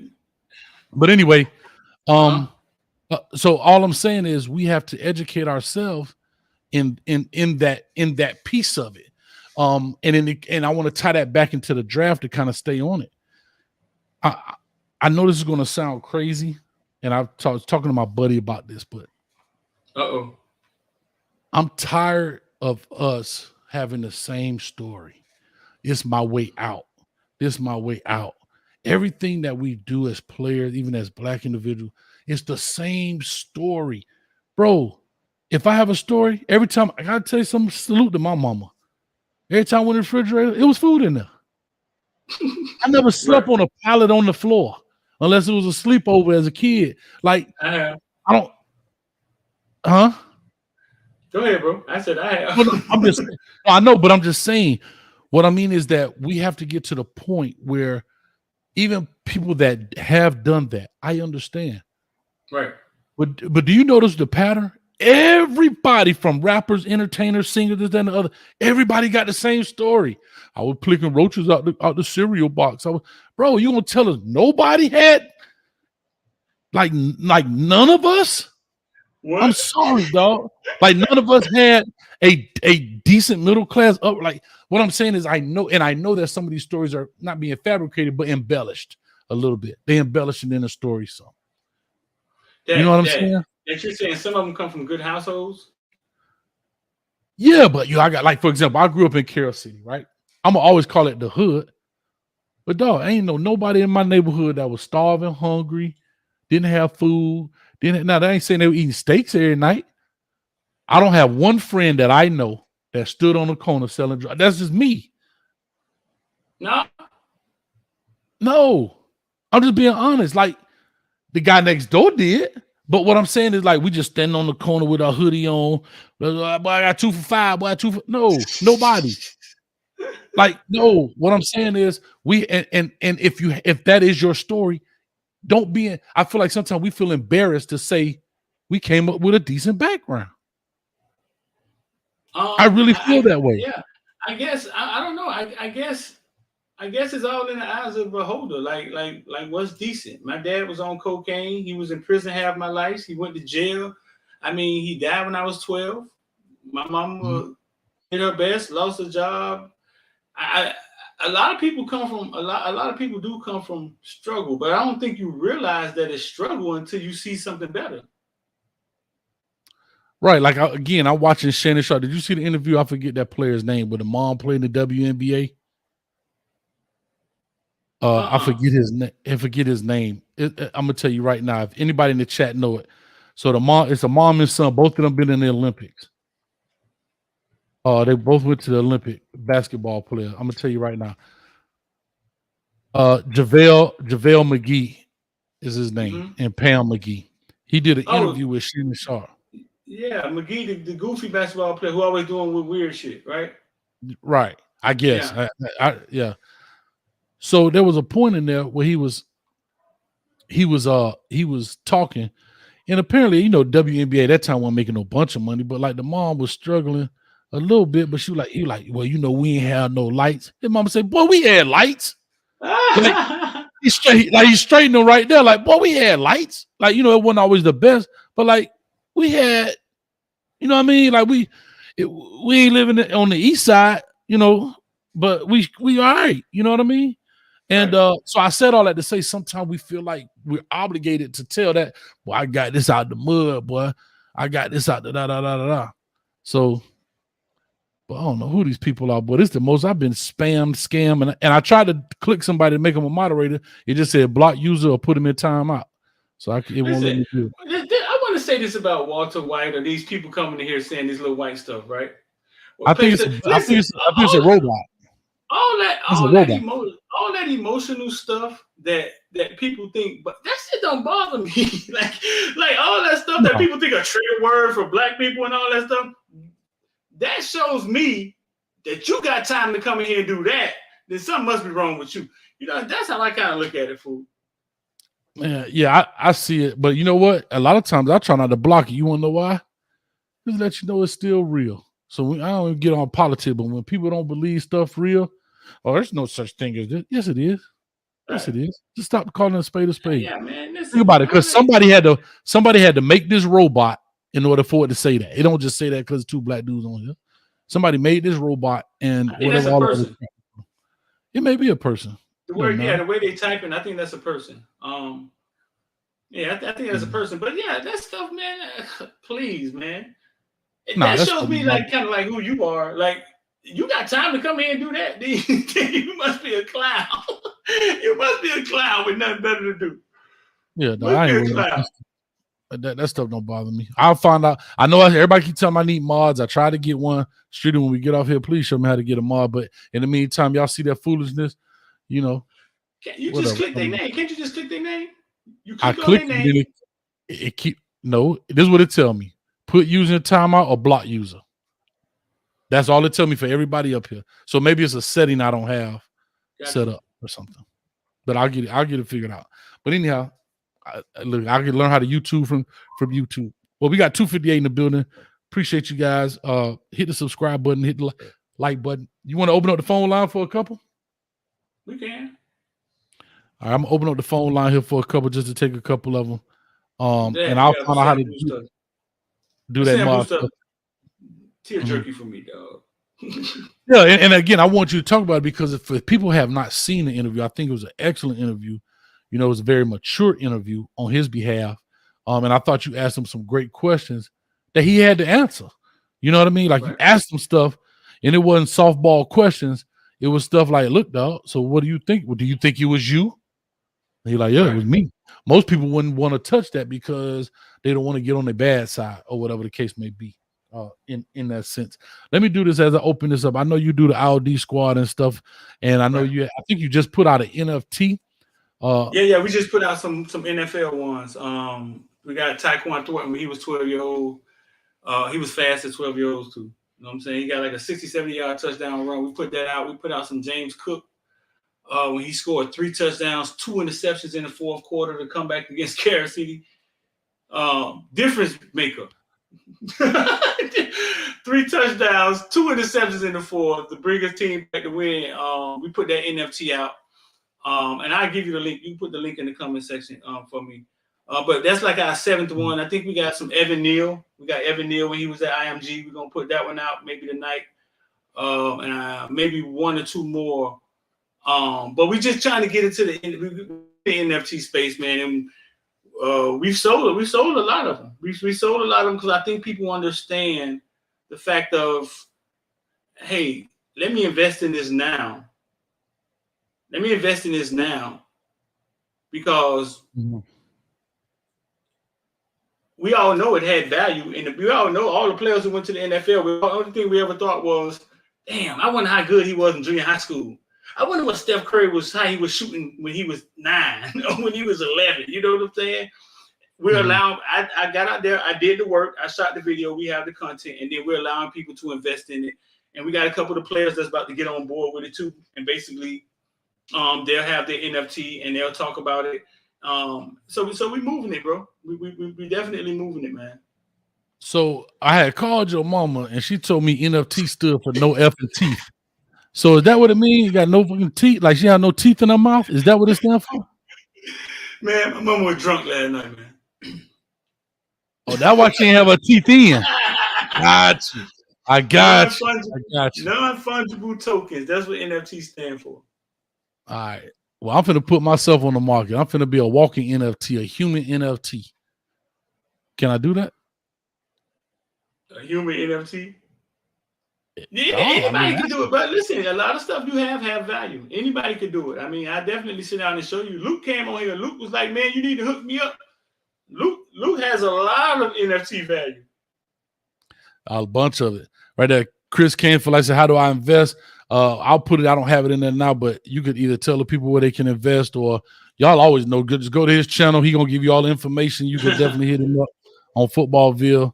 No, you can just go to OpenSea. You can go to OpenSea. We got the links everywhere, man. The links are on the Instagram, but go to OpenSea and then you type in Footballville Nation, and they all OpenSea is a platform we use, and you just type in Footballville Nation, and they all there. Tyquan Thornton is the kid from Booker T who ran the fastest time in combine history. We have him playing 120s on the team with Naquan Wright, James Cook.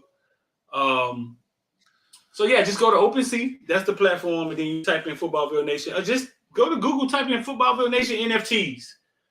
How about that? Go to God, and type in Footballville Nation NFTs, and just go to Google, and it'll pop up. But yeah, it's all on OpenSea, man, and we're just gonna keep putting them out, man. We partner with some artists. All right, so let me ask you this. So okay, hold on, let me go back because I'm still can't get the Bitcoin, and I need to know what my $12.84 done grew to. Good time. Go. If I invest, so you have an NFT of Tyquan Thornton, right? If you look at the NFT of Tyquan Thornton, right? How does that bring the investors value? Like, say, if ESPN want to use it, is that how it works, or like what? How does it bring the investors value? So two ways. When you buy it, they're Ethereum based, so you got to buy it with Ethereum. And I was going to get on here right now and show you and tell you have to buy it with Ethereum. This is one way. This is the base way. Ethereum right now is worth $2,800. Matter of fact, I'm gonna give you the flow because I gotta take this right quick. You got the flow right now for the next 3 minutes. I got you, dog. I got you. So no, his question was how does it have value? So basically, here's one way. Ethereum right now is worth $22,800. You know what I'm saying? You buy NFT today, you're buying Ethereum at it's on a low end. That's very low for Ethereum. Ethereum was once $4,000, and one day it will be $10,000. So you buy the NFT in Ethereum. You can actually buy it with your credit card now too. You know what I'm saying? But you buy it in Ethereum, and as Ethereum go up, the value of your NFT go up. And I talk about it on the morning show sometimes. Another way is that you're investing in Tyquan Thornton, who just got drafted 2 days ago. James Cook, who just got drafted a few days ago. We put out one with Snoop Dogg, and when they played my hand, played Fort Lauderdale Hurricanes, they had 9 D1 players just at the coin toss. That one sold out.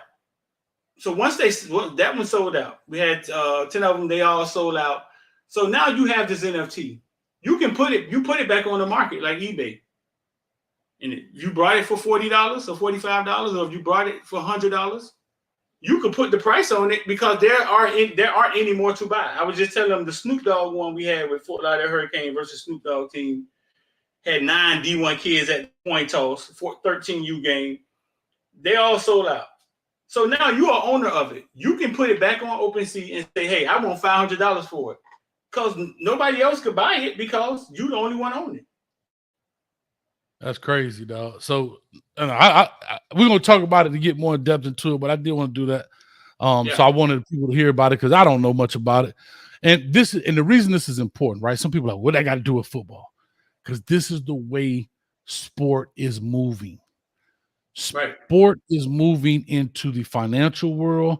These players need to understand. And the reason I'm saying that, because these players, we talked about that. These players need to understand their value.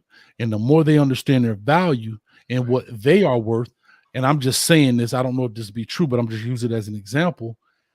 I think and I'm only speculating this, if Sam Bruce really understood his true value, maybe that may have altered his decision-making in some of the things that he did, right?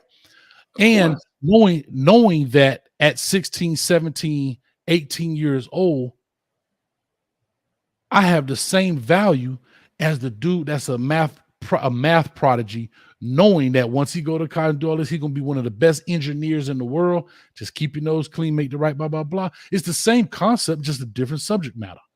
So that's why I want to talk about. I want to talk about it because you heard somebody type that in the comment section, or you just talking about in general when people say that? No, I was just talking about. No, I just know that. Yeah. No, I just know that sometimes when we go to this, they want Canes, and I'm just saying this is the way football is moving in general. No, I didn't see anybody type it. Right. I just know that sometimes you what's just entertainment for some of y'all? It's a lifestyle. It's a life for some of these kids, and it's other tools that they have to have in order to be successful, because we keep seeing them get to the promised land with only one skill: how to play football. So I vowed to start having these conversations within football, because we need to start having these conversations. What Hayes just said: what is your value? Oklahoma says we're going to give every player $50,000. The teachers stand up and say, God damn, we don't even make $50,000. Well, how about this? How about they probably worth more than $50,000? They're probably worth $100,000, $150,000. Bro, it's just that. It's just that the front five only worth $250,000. The front five that keep the quarterback upright only worth $250,000. When Bryce Young getting $1 million, the front five that keep him up only worth $250,000 of that. Listen, my man Rich, who's an NFT expert, Rich said basically, hey, listen, man, Clemson made $87 million last year on ticket sales. So it looked like the players are worth at least $800,000 a piece. This is basically if you break it down. So value. Sam Bruce was a child prodigy, just like an actor, a tennis star, but we don't treat him as such. You ain't did shit yet, and we minimize who he is until he make it to what those guys that got drafted this weekend, 1%. Justin Ross didn't even get drafted. He's a goddamn animal. You trying to tell me that's the promised land? Right. It's impossible to get there. But you're looking at childhood stars that have value at this moment, and it can be utilized. And that's why I had these conversations. Don't make me get all excited on Sunday, man. Now I got you. Listen, because we're gonna talk about this all night long. Talk about this stuff, Hayes. Yeah, and I'm gonna all the time. No, because as soon as I get off here, I'm gonna call you. Here's the thing, but here's the thing why I say it's important. Mm-hmm. You know, I always talk about the retirement plan. I hate to use what's your plan B, what's your backup plan in case you get your knee hurt. I get it, right. But the retirement plan, meaning it's the same thing, but it's saying it differently because that one day you're gonna hang those cleats up. And when you hang them up, what do you like? A prime example, I always use Tom Brady. I think we the same age, 40, he's about 44, 45. When he decides to hang them up for good, he's going to have to wake up and do something. He's not going to just lay in the bed all day by the pool. He may do it for a year or so, but after a while, he wants to do something. And if you look at most of them do, from Tony Romo goes into broadcast, like everybody goes and does something. They have some kind of business ventures. But what our players don't realize, and to use a Sam Bruce, for example, make your platform here. So when the days you hang the cleats up, you already have more value because they always going to introduce you as St. Thomas Aquinas and Miami Hurricane legend, as they see right now. Unfortunately, in his death, what are they saying? South Florida legend. What is it? Fort Lauderdale legend? Broward County legend? Yeah, Brett. Yeah. You know what I'm saying? And so those are the type of things, but we got to instill that early. School is not going to teach us that. It's not. School is not going to teach us that. But listen, let's take some calls. Let's lighten this mood a little bit. Let's take a few phone calls in the building, and we'll see what's up. I was looking at Tyrann Mathieu, but I'm highlighting so gangster, but y'all better stop playing. We're a freak. Listen, that's my point. Phone number 321-328-8235 in the building. Let's go. I'll move that number up just a little bit. There you go. Give us a call, 321-328-8235. Can I say one more thing about the draft? Yeah, go ahead while we're waiting on the call. Right. So, and see what people don't understand. NFTs is so early. The NFTs will allow our kids to have ownership in their own. You know what I'm saying? In their own careers. That your video not just on Huddle. Now you can do something yourself, and now you own it forever, and it can pay you forever. But we'll talk more. And it's almost like, you know what this is like, the equivalent before I get to the caller? in the rap world, the new movement now is to own your masters. This is like owning your masters, if that makes sense. Bingo. You're owning your own footage. You're owning your talent. Right. Yeah. So when people, for example, so when they make these lists, right, the top 100 or whatever the case may be, ESPN now owns that footage of you. Yeah. They're making money off of you, and you get nothing from it. But yet, guess what? You won't ask an actor. You won't ask anybody else. If they put an actor in a shampoo commercial, they're gonna want to get paid. So I totally get it, man. But we're gonna talk at the 904 area code. I think I know who this is, man. Give us a call. Where you calling from?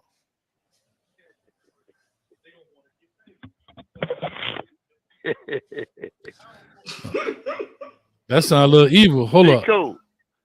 What's going on? Talk to me. 904. What's up, man? Big Coach, what's going on? And what's up, Devil Dog Street? Hoorah. What's going on? I'm good. I'm good. Man, how y'all doing? I'm good, man. What's your name, man? You ain't giving no name. This Derek. You know this Derek. Oh, Derek. This big Derek, man. You don't know that voice, man? I hear the laugh. Yeah. Hey, when he came here with that laugh, I didn't know who it was. What's up with you, Derek? Talk to us. How y'all doing? I'm good, man. Man, y'all so serious tonight, man. I was scared to call in. God damn. You serious tonight? I don't think we that serious. We good, man. Y'all doing y'all thing, but y'all scared me, man. What's going down? You tell us, man. What's your thoughts on the draft for the Miami Hurricanes? Having one guy in Jonathan Ford. Of course, the other guys got picked up in free agency in the non-drafted free agent deal, like Rambo and those guys. But talk to them. A lot of them got picked up. Carter. All of them got picked up, except I ain't seen Cam yet. Check this out. We done had a lot of players go into the draft in the low rounds, and a lot of them signed on as undrafted free agents. And guess what? They made the team. And this is why I be trying to tell my friends all the time, just Florida Gators and Florida State fans and all that. Listen, anytime a Miami player goes to the pros, they make their team 90% of the time. So I could care less if one win the first round, one win the second round. And see, the whole time when I've been trying to tell everybody about the coaching was so bad over the last 6, 7, 8, 9 years, you might not have a lot of players that win the first round, but we had 7, 8, 9, 10 that went into the draft. No matter what their ranking was in the draft, they went to the pros, and they still in there. Mm-hmm. We just had bad coaching. We didn't have the money behind us and all that. And I mean, man, listen. And I told you before, Big Coach, and I told you, I'm from Atlanta from the beginning. I got a lot of classmates from high school that went to Alabama in the 80s and 90s, man. It ain't no secret that it was paying players under the table for years. Saban went to the NFL, lied and said he wasn't going to lead the Dolphins. And then he got on that plane to Tuscaloosa the whole time. He was eyeing the whole way everything got started. And then Luke come on there and said that Saban followed the blueprint of the original coach that got the team winning. And the rest is history. I mean, if you go back to the strength and conditioning coach, Tommy Moffitt, back in the 80s, who at LSU still to this day, and just go whatever. Only difference that's going on right now, Kohei, is that it's legal now to do with Alabama, A&M, Georgia, and I'm from Atlanta now, but I know Georgia was playing the players. All these schools was paying the players for years under the table, but Mark Emmert, the dirty, low-down redneck, and I don't want to get y'all show put off. I want to say what I really want to say. Dirty redneck bastard. That was anytime Miami made a wrong move, they wanted to try to cancel the program. Man, this shit is political. This shit been political for a long time. Mark Emmert is a dirty, low-down bastard. You remember he was the AD when Saban was the head coach at LSU. He was the AD for Saban. Right.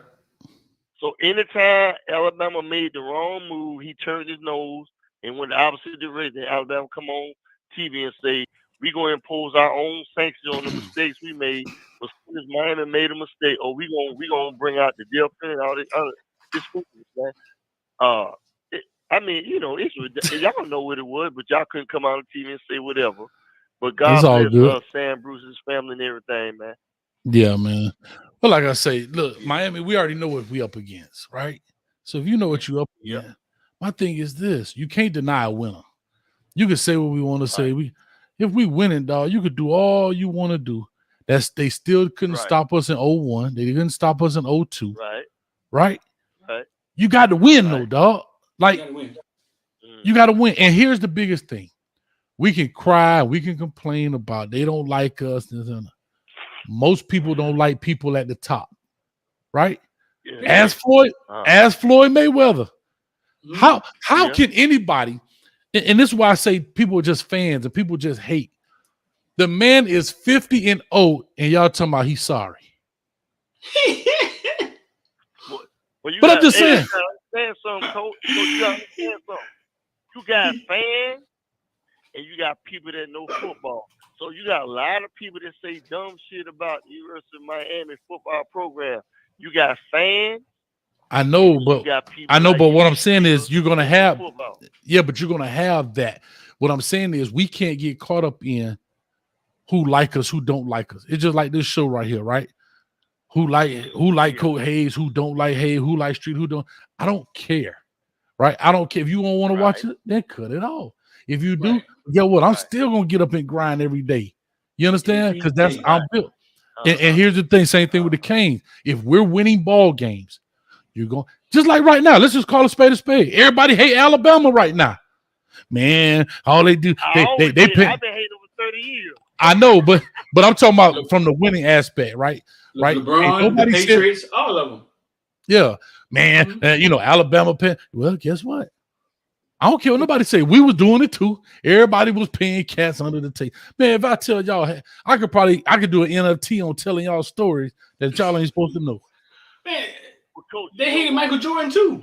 But we all know how they hated Michael Jordan too. Alabama was winning. When Alabama was winning, you had Bear Bryant. You had let me think of the last coach. Exactly. The one that won the championship on us in '92. When they scored a touchdown, what they did? Gave the referee the football and they ran on the sideline. Now, Coach, you remember that? Even though I'm about 10 years older than you and Streeter, you remember that every time, just like, and I'm talking about the game when Lamar Thomas ran for a touchdown and got ran down by that defensive back from Alabama. He snatched the ball in his hand and ran back the other way. I was watching these cats 30-some years, and what I'm saying is, I understand what you're saying, but Alabama, they wasn't putting in your face. You talking about T? You talking about T? You talking about T? I believe. You talking about T? Yeah, it's George T. See, Miami was rubbing it in your face when they won, and see, that's what I love, and that's what the white establishment didn't want. See, when Miami was winning, they had the brothers on the sideline. A lot of them were dark skinned, because me and you red. But they had the dark skinned brothers on the sideline grinding and doing this and doing that. And then they showed the fans in the stadium, and most of them was white. And what they was doing when the brothers on the sideline was grinding and gyrating and all that. But Derek, can I tell you something? I get everything you're saying. That ain't no different than Michigan came out with the long pants, the long shorts in the Fab Five. That's no different than any. You know damn well them old country and motherfuckers in Michigan they can't compare with us. No, I'm talking about the Fab. I'm talking about the Fab Five. I'm talking about the players when they came out with the long shorts. Right, everybody else wanted the Isaiah Thomas shorts. Right, all heads. Right, and when they came out, the black, they had them baggy shorts. The baggy shorts, the black socks. Yeah, what I'm saying is anytime you go against the grain, you're going to be hated. So what I'm saying is, but you can say what you want to say about the Fab Five. They win. Right. They're going to go down as one of the best teams ever. Well, everybody has something.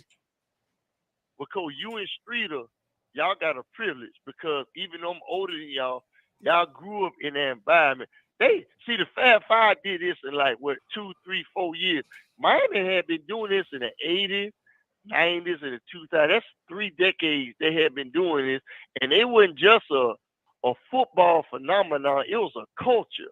And see, you know how it was a culture because I was a Georgia Bulldog raised and bred in Atlanta from Decatur. And I saw them in the 80s coming out that airplane with their fatigues on and all that. And I have been a cane to the end. If you come to my house in Jacksonville, which y'all gonna come because we're gonna do a podcast up there. Half of my garage is Georgia. The other Sir, yes, side sir. is Miami. You On my understand way. what I'm saying? So what I'm trying to tell you, this was a phenomenon. And it is never, ever in the history of college football that caused a phenomenon in football like the University of Miami. And I had never, ever been to the school until I came down there the last week or two when I saw you, Coach Streeter. Coach Hayes and Streeter. I had never came to the school before. Wow. Man, listen, I'm 55 years old. That was one of the biggest points of my life. That's on my goddamn bucket list where I need. I got you. That's awesome, man. Half the people in Miami ain't never been to the school. Listen, I'm gonna say this. I'm gonna let you go, but Derek, man, thank you as always. I'm gonna get one more call in before we cut off. But as always, you know you called in, man. Appreciate you, man. You right. Already. Hey, and you ain't let me out. I'm gonna call y'all ass with the show over with. Okay, come. Hey man, hold up, Derek. Derek, I gotta. Huh? Get off my phone, man. I had to slap that cheek, man. Get off that. Had to get off my. We'll holler at you, man.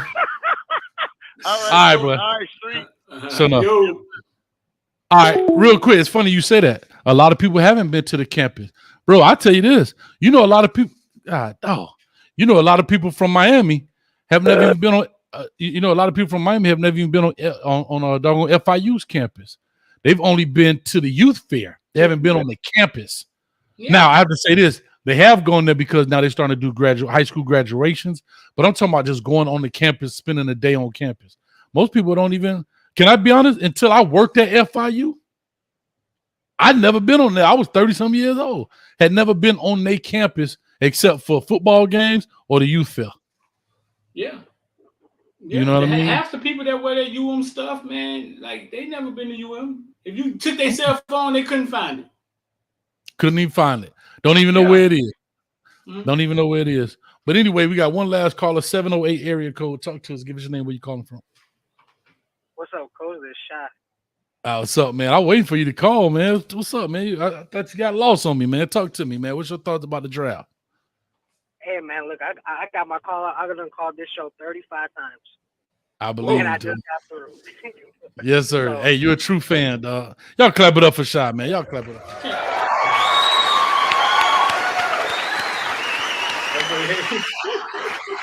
That boy hit him 35 times.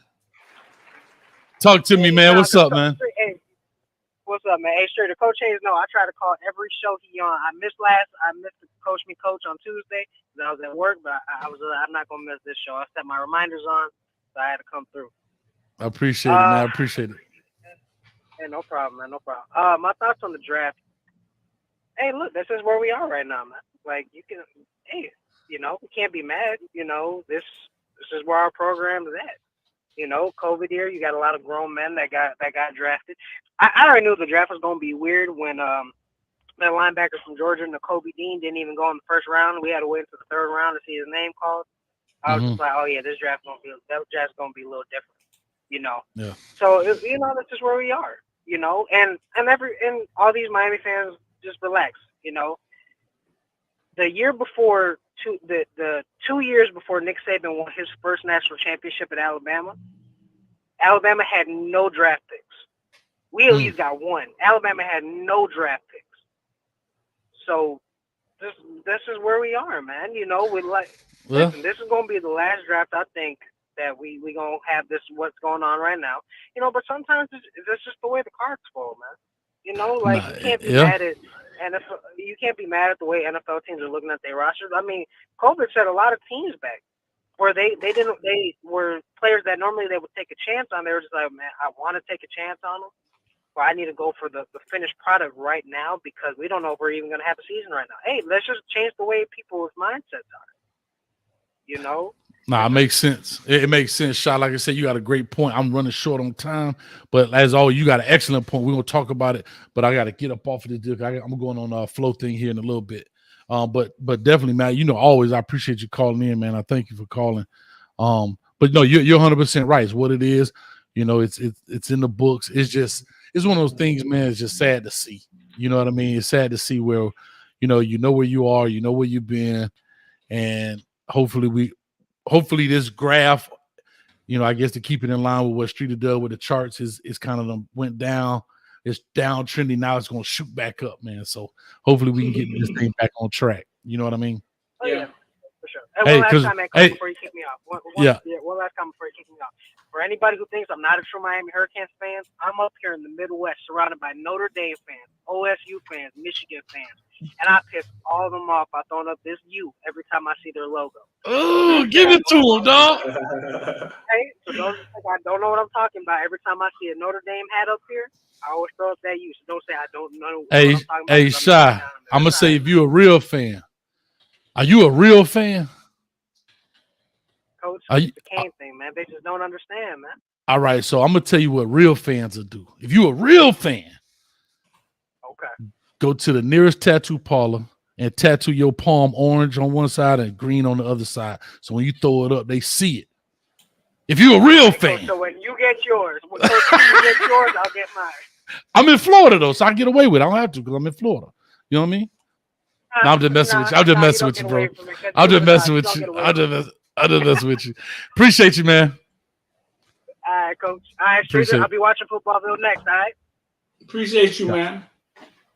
All right. All right, Coach. All right, great job, man. Great call. Let me go ahead and get this thing off here. Real quick, I want to just do this in conclusion before we get up off this deal, man. Get this phone number off here. All right. Talk to me. So I just want to say this, Uh-oh, what happened? That's me? What was that? I don't know. Had to be you, right? May have been. But anyway, so anyhow, I just want to say this piece. When we talk about these players getting drafted, I know it's hard for them emotionally. When you look at players that get drafted versus guys that don't, I always say favor's not fair. You know that you put a team on your back. Like you said, you look at a guy like an Amari Carter. You look at a Cam Harris. Think about what Cam Harris, people can say what they want, but think about what Cam Harris has done for the University of Miami. Has never fumbled a football in his 4 years, 5 years, maybe 6 years there. I'm just saying, and still doesn't get an opportunity because it's hard. It's hard for them to deal with. Right. And they have to get emotionally prepared for that kind of deal, man. And and again, this is where the retirement plan comes in. So if you're a parent, know your worth. Know what your kid is worth. Don't get caught up in the glitz and glamour and the dangling carrot on the treadmill. You run as fast as you could be, and everybody else getting paid off of it. You know what I'm saying? Unfortunately. But so Jonathan Ford for president, man, talk to her. What you got to say in conclusion? Hey, pin the link. I just put the link in the comment section for the NFTs. Pin it for me. No, man, you're right, man. It's going to be a long road. The money has gotten closer to high school. It's in college now, and we have to understand our value, bro. We have to understand our value. We have to understand that if we just learn simple things, we can navigate through the money thing, and we just need a lawyer. But we have to start understanding our value and that we are the bag. And the reason people are coming to us is because you are the bag, and you have to act as such. No, I agree. I don't see it. Didn't show up. I don't know why. I don't have any link or anything. Okay. All right. Cool. We'll put in a description. That's where you got to go to. That's where you got to go to make the moderators too. You got to go actually to the YouTube chat and do it. Right, into the studio, right? The YouTube studio. Not the studio. Just go to your chat and show up in there. Like that, you hit YouTube up there in the right hand corner because if you're streaming on YouTube, okay. And when they pop up, that's what it is. Okay. Yeah. I'll get it. I'll check it out. Well, I'll definitely make that fun. But anyway, yeah, we'll be all right, man. As Kane fans, man, I'm gonna have something for y'all. Supposed to be Tuesday on the Coach Me Coach podcast. Don won't be in here. Take care of some family things. But I think we got a Florida Gator hater coming. We got a Florida Gator hater. And the reason I say that, because remember, And remember, I'm talking about that, man. Remember, we just do that podcast. It's not just about Miami Hurricanes. We talk all things football. So I got a guy that actually did a podcast with him, was actually pretty good and knowledgeable, man. Have a lot of fun with him on Twitter, going back and forth. But with all that being said, real quick before I get out of here, Streeter, point straight down to our sponsor for the day. Alex Tabio is certified home loans. If you got anything dealing with home financing, hit him up. Information is in the description below. First time home buyer, VA loan, military. If you're a cash person, so far entrepreneur, you deal with nothing but cash, has an aggressive program for that. Make sure you holler at him. You know what I mean? Making him some money, though. He been official about a year and a half. Well, he been right there, right? Riding out with your boy, man. Hey, he been right there. Hey, Alex Tabio for president. But nah, man, we cool. He helped me out a lot, man, with my own home. So, you know, he really did, man, and did a lot of things for. Actually, I met a guy that worked with him at your function that night. Yeah. He told me about it. Yeah, he was like, man, I've been dealing with Alex, and he helped me out a lot, doing some things. So that was pretty good when we were at the art festival. We did the show. So yeah, that's good. What's up, man. That's what's up. Yeah. All right, see y'all in about 20 minutes. No, probably about 40 minutes on floor. I'll get on about 9:15 or so. But other than that, Streeter, I just gotta say one thing. Nah, anytime. I'm gonna hit you up right after it. I gotta say one thing, man. I can't even say it, man. Man, holla at me, man. I'm out. I appreciate y'all, man. Go check the NFTs out. Open I can't even give me your mama joke, dog. I was trying to get a your mama joke on. Oh, I know what your mama joke was finna be. Where the hat at? Go get that hat. Where the hat at, Streeter? Where the hat at? Where the hat? It's on the other side of the house, dog. You lying. I bet it's right there behind Leonardo. Or Leonardo. Somebody with that Linda Taylor. Oh, man, get about here. But anyway, I'm going to get you with that hat. That's what it was. With all that being said, appreciate y'all, man. Love y'all. Hell, peace. Love, peace, hell, grease. I'm going to find out how to do this moderator. Thank y'all so much. Oh, I got your boy coming on, too. Y'all, you seeing? Ooh. Watch this. Check him out. Try my best, coach. The dog talk. He said, I tried my best, coach. And he hanging out. Look at him blinking. That boy. This boy got art on the screen, but this boy got on another level. Hey, I told you, dog. Hey, that boy come back out there. Look. Watch, listen. I tried my best, coach. I tried my best, coach. Now get your behind off this stage. Get over here, and I mean right now. Get out of here. Anyway, with that being said. Room player was saying yesterday. I tried my best, coach. We're going to holler at you, man. Shut up. Shout out to Jon Ford. We out, man. Jon Ford.